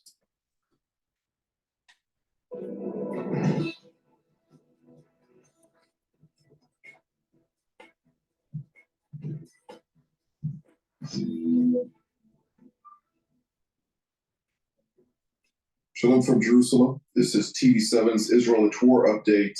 And as we're set to deliberate the latest developments here in Israel, throughout the region and beyond, with chief focus, of course, on the Iranian front, the eastern flank of Israel, it's always important to remember how this war began. 376 days ago, on October 7th of last year, the Islamist Hamas and its terror affiliates in the Gaza Strip launched a surprise onslaught on southern Israel, declaring war by perpetrating a massacre, murdering some 1,200 mostly civilians, wounding over 4,800 others, and kidnapping roughly 250 people, including elderly, men, women, children, and infants. 101 of them remain in Hamas captivity to date. The subsequent day, on October 8th of last year, Iran essentially joined that war when it greenlighted its proxy in Lebanon, Hezbollah, to launch cross-border attacks against Israel. Since then, Hezbollah launched over 12,000 projectiles toward Israeli territory, and not Hezbollah alone. Additional Iranian proxies from Syria, as well as Iraq, as well as Yemen, have launched direct attacks against Israel, as well as Iran proper, which for the second time on October the 1st has launched a direct attack on Israel with 181 ballistic missiles fired towards Israeli territory. Let's now turn to Washington, D.C., where we're joined by retired Brigadier General Mark Emmett, formerly an Assistant Secretary of State for Political Military Affairs in the United States. It's always a pleasure to have you here, General Emmett. It's a pleasure indeed. I'd like to ask you particularly on the visit earlier today by the Iranian Foreign Minister Abbas Araghchi in Jordan, Amman, with his Jordanian counterpart Ayman Safadi, during the course of which they discussed, of course, the anticipated Israeli retaliatory strike against Iran, which may occur at any given moment. What can you tell us about that? He is also set, of course, to travel later in the day towards Egypt for his counterpart in Cairo. Well, first of all, the issue of airspace came up, and the issue of Jordanian participation in the counter-drone operation, counter-missile operation against Iran came up. I mean, it's his first visit was to Iraq and now to Jordan, and I don't think that's coincidental. I think what they're trying to make sure is that Israel does not have an opportunity to use Jordanian airspace or get Jordanian assets to participate in a direct attack against Iran. I think in general, the subject of the regional dynamics is what was and will be discussed with Egypt. I think this is a charm offensive going on by the Iranians that are trying to characterize themselves as peaceful neighbors, that this is all being provoked by Israel. I think they're doing their absolute best as well to start the old anti-Semitic view of the region and trying to turn the clock back to 1948. I don't think they're going to be successful. I don't think they're going to be able to drive a wedge in the alliance between the United States, Jordan, and Egypt, and certainly not the increasing move towards rationalization and diplomatic renewal with Israel. Indeed. Well, whatever the Iranians are trying to do, I think you characterized it quite accurately. It seems like they are, at the one hand, claiming to be a peaceful neighbor. On the other hand, every country where they embedded themselves into is turning into failed countries with roaming militias doing Iran's bidding on their behalf. And not only that, we see that the last strike on October 1st by the Iranians against Israel included also a couple of those projectiles landing in Jordanian territory, claiming the lives of Jordanian people. It occurred also in the previous attack on the night between the 13th and 14th of April. Go ahead, General. Yeah, I just don't know what the Iranians have on offer. There's not much that they can bring to the table. They certainly can't bring money to the table. They certainly can't bring a long cultural alliance with these countries to the table. So frankly, I have no idea. It almost is a charm offensive that has been developed out of desperation rather than any kind of meaningful relationships that they're offering. Indeed. Well, that's a big question mark. That should be referred to them, of course. But let's now turn elsewhere here in Jerusalem, where we're joined by Mr. Ovi Saschal, the head of the research department at the Israel Defense and Security Forum. It's good to see you all. I'd like to double down on that question and actually ask you, to what degree is Israel closely monitoring those various meetings that the Iranians are engaged in?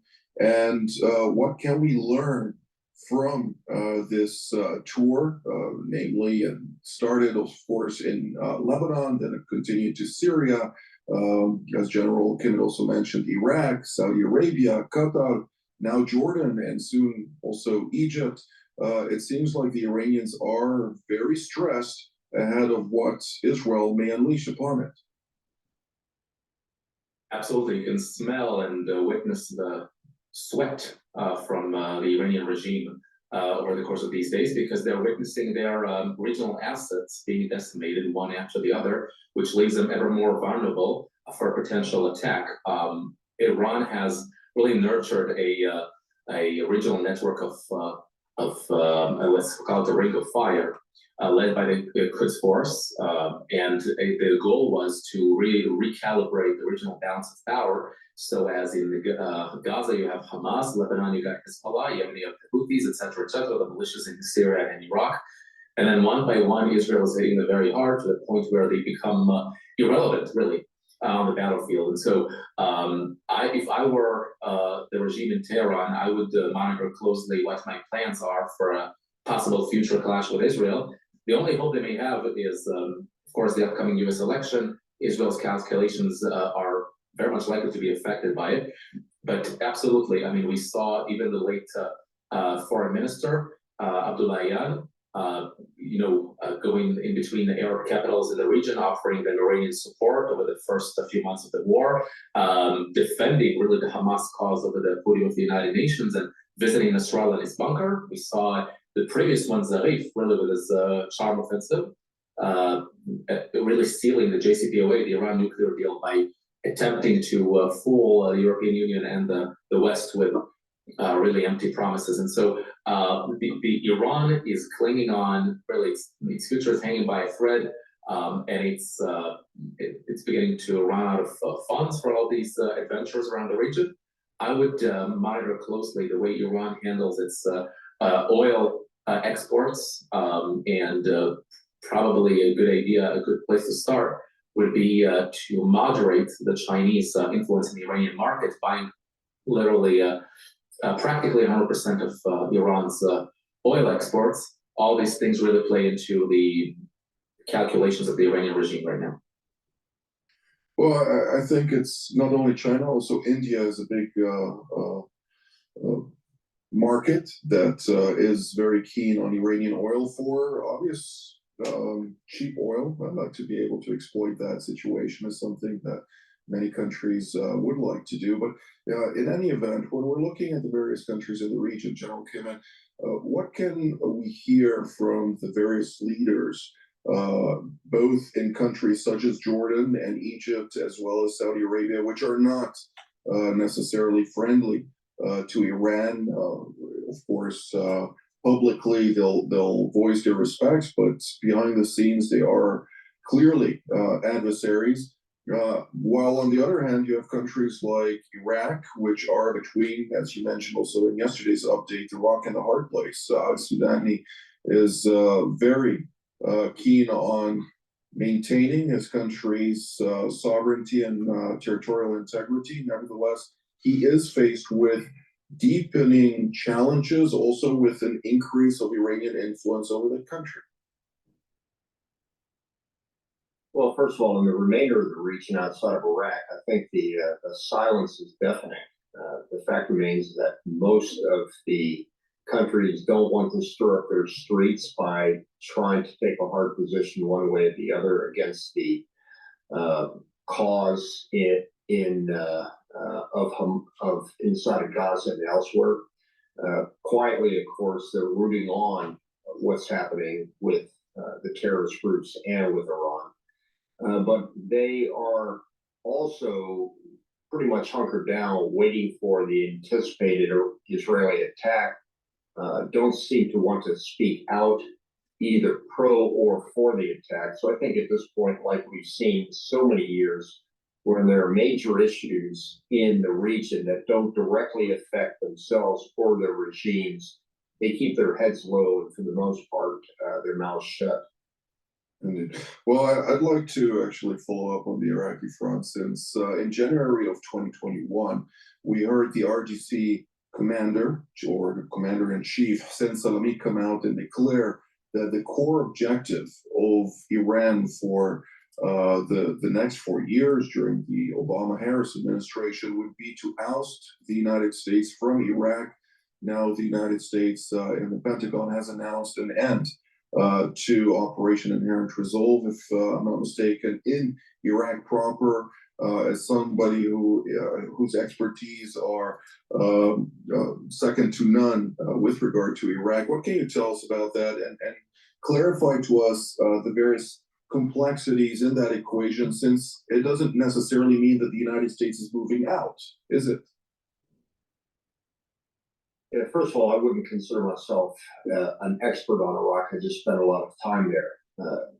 There are a couple of things that came up with this agreement. I think it's important to understand that prior to 2014, we, the U.S., had a bilateral relationship with Iraq, a bilateral military relationship that had basically replaced the multinational mandate that we had in 2009. So between 2009 and 2014, there was a U.S. military presence, mostly in the advisory and the assistance capacity. And it was only until 2014 when ISIS was barreling down on Iraq and Baghdad that the Iraqis reached out to us to reverse the decision that had been made by Obama and said, please come back and help us with ISIS. Well, it's a natural consequence that 10 years later that there would be less of a need for a U.S. combat military presence inside of Iraq to fight ISIS, which is barely a terrorist group inside of Iraq, numbering in the low hundreds. What we have stayed there for, and a very, very small contingent of about 2,500 troops, is to fight ISIS in Syria. The presence of the Americans and the mission of the Americans has been vastly overstated and been used as a political punching bag against Sudan, which is why we simply came up with the agreement that said we would transition Operation Inherent Resolve from a multilateral operation to a bilateral operation in 2026. It may mean little or nothing depending upon how the political opposition to Sudani or whoever is successful will be at that point. The fact is that, you know, below the surface, everybody wants the Americans to stay primarily because it's a stabilizing factor, even if it's only 2,500 as opposed to the 150,000 that we had in 20 years ago. It's more symbolic than it is functional, and I would not necessarily concern ourselves too much on the absence of the Americans because, number one, they're not really there in large numbers at present, and number two, they're really not being thrown out or leaving. We'll probably maintain about 1,000 plus in Iraq, although primarily in Erbil. With that being said, there are implications to the partner nations, which now also need to transition into a bilateral composition, taking into account, of course, a couple of thousand troops from the Netherlands, Germany, other European nations, Britain, Canada, and Australia. But when we really look at the broad picture, it does raise a question within a number of countries in the region about Iranian influence, and there are a few very famous European generals as well as American or Canadian generals that said in the past, all you need is one American troop in order to assert American dominance in a territory. Of course, the question whether or not that is true also for the Middle East these days is another thing. But Mr. Isaskal, when we're looking at Israel, before he goes to his next question, please go to my store, the-studio-reykjavik.com. Get the good night formula. The world's in chaos. You probably have a problem sleeping. So you want to have good sleep. Why? You need good sleep to consolidate memory, to detoxify your body, and to have the energy levels that you need when you wake up in the morning. chronic sleep deprivation can lead to early onset of dementia. Why? Because you're building up toxins in your central nervous system that you need to get rid of. In addition, your memory, it won't consolidate if you are sleep deprived, and therefore memory loss will increase. So please go to my store, the-studio-reykjavik.com, get the good night formula. Take it every day so you get a good night's sleep. You get the 3 cycles of REM sleep, you get the deep sleep, you can consolidate your memory, you're detoxifying your neurons and your central nervous system. In addition, you'll be well rested. Olive leaf extract. This is a dual purpose product. This will help with your immune system and your cardiovascular system. How? By bringing down inflammation and by improving your lipid profile. Olive leaf extract will lower your LDL levels and increase your HDL levels. So please go to my store, the-studio-reykjavik.com, get this dual purpose product, take it every day to improve your cardiovascular health and your immune system. And lastly, digestive enzyme complex, really important. As we get older, our pancreas doesn't perform as well. Digestive enzyme complex has enzymes in it that'll break up carbohydrates, proteins, and lipids. In addition, by being able to break up that stuff, you'll be able to absorb your nutrients better. And you're lowering the stress on your pancreas. And this will break up glycoproteins. That was pretty important in 2020. And this is why I told people to take digestive enzyme complex. In addition, it has bromelain in it, and it breaks up clots. In the post-2020 era, clot formation, it seems to be prevalent. So it's important to break up those clots. So bromelain in here is fibrinolytic, and it'll help to break up clots. In addition, this is synergistic with nattokinase. So please go to my store, the-studio-reykjavik.com, and get the digestive enzyme complex. You should be taking this every day, just for your pancreatic health.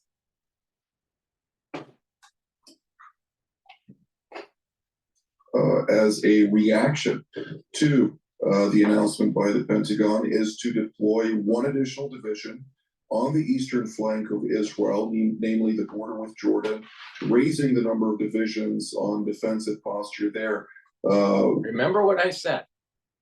As they progress through the war, that these multiple fronts is going to produce a situation where the border system of Israel will go back to what is written in Numbers or Ezekiel. Now, exactly where the border is in question based on the scholars, but it's much bigger than what Israel is right now. And that includes Lebanon, Syria, parts of Iraq, Jordan, parts of Egypt. And I'm not sure if it's parts of Saudi Arabia. I'm not sure about that. But the point is it's much bigger. So that means the West Bank, that means Jerusalem, right? So the point that I'm making is that a system, a complex system, has lots of variables, and an emergent property can happen here. And we're seeing the emergent property of war in the Middle East creating a particular situation where we may actually see a larger Israel borders that go to biblical time. Now, it may mean that in the first stage, that the borders are much larger than what is circumscribed in the Bible. And that through negotiation, it gets down to the actual border system that's, say, in Numbers or Ezekiel. And it's not so sure, and I've said this with even John Hogue, it's not for sure that Israel wins. What is guaranteed is the borders will increase. Now, how that seems paradoxical. Dr. Paul Cottrell, how could that be? If Israel loses, how does the borders get larger? Israel could lose, but it's so devastating that the whole region loses. And that Israel reconstitutes later in the near future.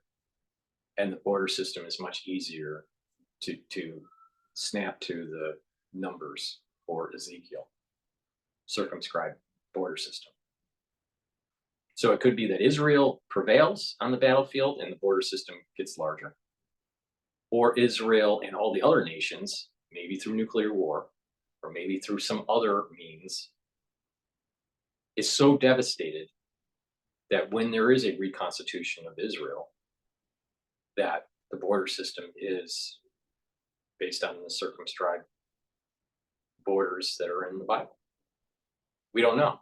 We don't know. It's possible that Israel loses, but I know this for a fact. The border system is going back to the biblical times. There's no doubt about that.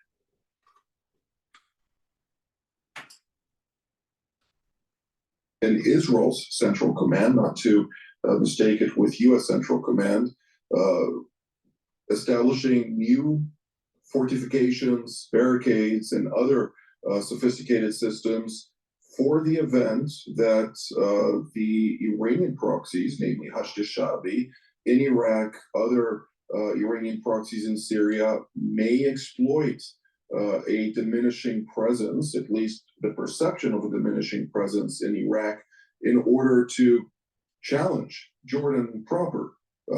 What should we learn from such a move? Well, Iran has recognized that Jordan is an easy prey, and to judge by the success they managed to sway Sunni Hamas in Gaza and the Palestinian Islamic Jihad, also a Sunni group. This is the point that I'm making, that there's an emergent property that's starting to happen where it is not out of the realm of possibility that Israel gets east of the Jordan River and a total control of the West Bank.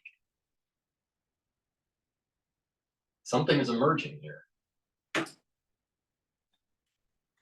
Whereby sworn enemies like Shiite and Sunni actually could collude in favor of targeting Israel. And this does not fall short of Palestinian presence in the Kingdom of Jordan, where estimates say over 80% of the population is Palestinian, and the Hashemite royal house is really hanging by a thread as it is. Israel has been attempting to moderate this. And these remember, attempts. The United States have King Abdullah from Jordan. All right, and this whole idea of kings and stuff is so passé. But the thing is that he spoke at the UN General Assembly, basically aligning himself with the Palestinians and not with Israel. And I said at the time when I was doing the recording, when he was speaking, that there was going to be a curse on his family, on his country. All right. It's not out of the realm of possibility of these borders going back to biblical times. This wasn't just for a particular time. This was for all time when the temple is to be rebuilt, especially this third go around. This is supposed to usher in a new era of peace and prosperity for everybody. But to get there it's going to be tumultuous. So we're seeing people are thinking, oh, just the 1948 border or the 1960 whatever border or whatever border. It's not that. It's what's in Numbers or Ezekiel. That's where this border system's going. It has nothing to do with international policy or boundary systems that were drawn up, during World War I or, after World War II. It has nothing to do with that.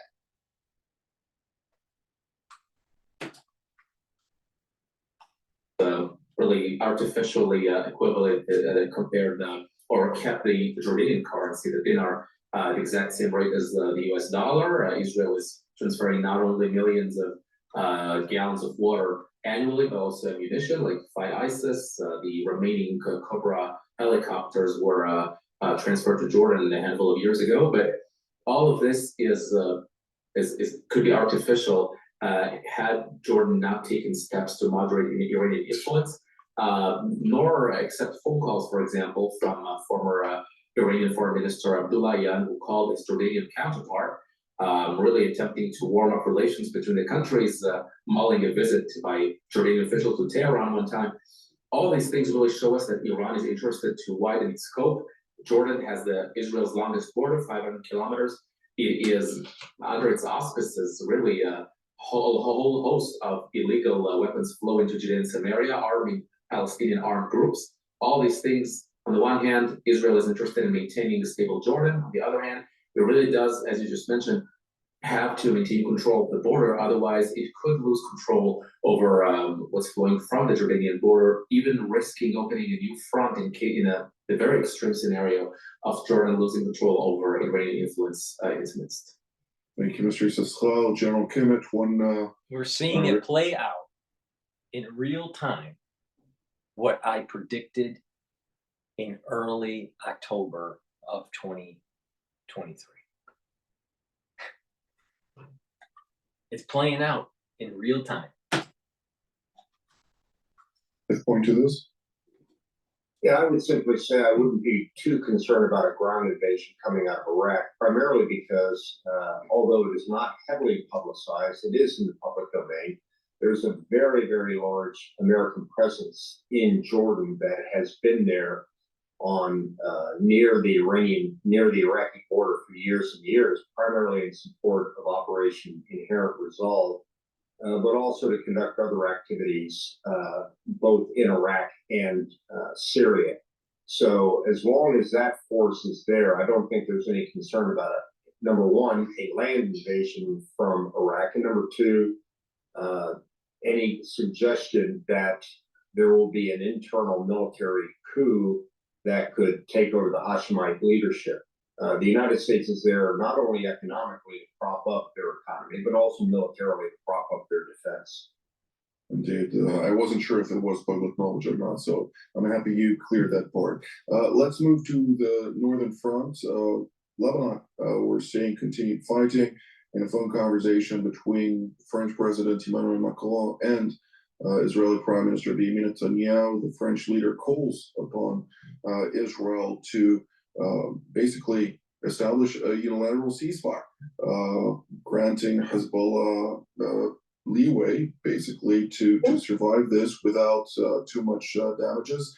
With that, of course, we at least I remember back in 2023 when France backed the Lebanese government in trying to push the extension of the UNIFIL mandate to establish new constraints on UNIFIL that would demand of it to coordinate any move to inspect certain sites of Hezbollah or suspected sites where Hezbollah was roaming, something that was ultimately pushed back and this is a great point. By the United States. All right, the UN puts forces, blue helmets, in that border at the 1701 resolution. So near the border between Israel and Lebanon. They were supposed to do a job, and that is to make sure that area was demilitarized. Now, that took place, I'm not sure when the resolution happened, but the war was in 2006. So they've been there for, quite a while, more than 10 years. But Hamas, or Hezbollah, was able to build tunnel systems in this demilitarized zone. Why didn't UNIFIL do their damn job? Because they didn't. They let Hezbollah dig in. Now they're whining that the Israelis are telling them get out of the frickin' way because you're in the crosshairs as the Israelis are trying to hunt down Hezbollah. UNIFIL didn't do their damn job. They didn't demilitarize the zone. But they want to demonize Israel. Another freaking clusterfuck from the UN. Germany and others. But I'd like to ask you, General Kimmett, if we start with this aspect, what are we to expect in Lebanon, since the complexities there are very old? It seems like the alternative forces need Hezbollah to be even weaker in order to really establish a possible alternative to that powerful militia. which may be bleeding, but it's certainly not dead. Well, first of all, it's for others to explain what's going to happen in Lebanon in the future. I don't have a crystal ball. The fact remains is I think the United States continues to support Israeli activities inside of Lebanon up to a point. I think the United States would prefer to see the Israeli ground forces not go beyond the Litani River. Obviously, we've heard of late some concerns coming out of the White House about humanitarian concerns, both in Gaza and inevitably they will come towards focusing on Lebanon. Although one wonders if that's political gambit between now and the election or if that's actually serious. But I think at this point, the United States is more than happy to continue to support the defense of Israel from rockets and missiles coming from Hezbollah inside of Lebanon. Relatively passive on the issue of movement of Israeli forces north towards the Litani River. Probably would be a little concerned if it looked like this was going to be a repeat of the Second Lebanon War by crossing the Litani and going further north into Beirut. Of course, General Kimmett is referring to the letter sent by Secretary Antony Blinken and Secretary Lloyd Austin to their counterparts in Israel, in which they basically threatened, unless there is a better flow of humanitarian aid into the northern Gaza Strip, the United States may reevaluate its military support for Israel. So close to the election, it's my guess, as good as any, that it has a political dimension to it. Go ahead, General. Yeah, I would say that I'm surprised that hasn't been mentioned before by the administration, because that's actually a congressional requirement, not an executive branch. The executive branch has probably been holding back on adhering to that law that we commonly know as the Leahy Law, which says that any suggestion of human rights violations, any credible allegations of human rights offenses requires the country that is receiving American aid to no longer receive direct U.S. military support, except under extraordinary circumstances. I think they're getting pressure from the left wing inside of Congress as well to take off that emergency circumstances, get out of jail free card. But obviously, it could be for political purposes as well. Well, thankfully, with all the rampant disinformation coming out of various totalitarian regimes here in the region, disinforming the American public, the Congress of the United States, as well as the Senate, as well as the executive branch, they are all privy to some more clear, their own information, which is quite clear that the State of Israel is operating within the scope of the laws of war, laws of international humanitarian law, and so on and so forth. But Mr. Issachar, we do not have very much time, so I would like to hear your take on the Lebanese front as well. What can you tell us about that at this point? Yeah, so we actually see Hezbollah on its knees by its own admission. Naim Qassem, the senior Hezbollah official for deputy of Nasrallah, said they agreed to a ceasefire proposed by Nabi Berri, head of parliament, a ceasefire that they encouraged him to propose, but not from a position of weakness. Normally, if someone is not coming from a position of weakness, one doesn't have to say it. It just shows. But it only shows it illustrates what position Hezbollah has brought upon itself. What Nasrallah called the Lebanese front of support is now becoming really a disaster for Lebanon. IDF troops continue to uncover attack tunnels, including major headquarters of the Iran forces in South Lebanon. And I do, if you look at it and zoom out very briefly, Iran has fewer and fewer arrows in its quiver now. It is concerned, and the way Israel is succeeding right now after 1 year of war really is not the projected trajectory that Iran has hoped for this multi-front war. I do believe that down the line, a common sense arrangement with the moderate Lebanese forces will be achievable with the help of international forces to actually enforce that Hezbollah never again rearms and South Lebanon remains demilitarized. These are, of course, very ambitious goals, but they become ever more possible to realize after the past month. Very ambitious goals is an understatement. I don't think that with the current tactical and operational activities executed by the IDF, we will reach those goals, since they're too limited in scope, very close to the border. They're not even exceeding the 5 to 10 kilometer line. So I wouldn't go that far as to establish those parameters. Nevertheless, I do appreciate both of you, Mr. Sostal and General Kimmett, for all of your insights, and I'd like to thank all of you, Tom, as well. Since we've run out of time, there was still much to discuss. Please go to my store, the-studio-reykjavik.com. Help support my work by donating. You can donate through Stripe, PayPal, or buy me a coffee on my website. You can also buy the supplements and follow the protocol, slow down the aging process, and improve your immune system.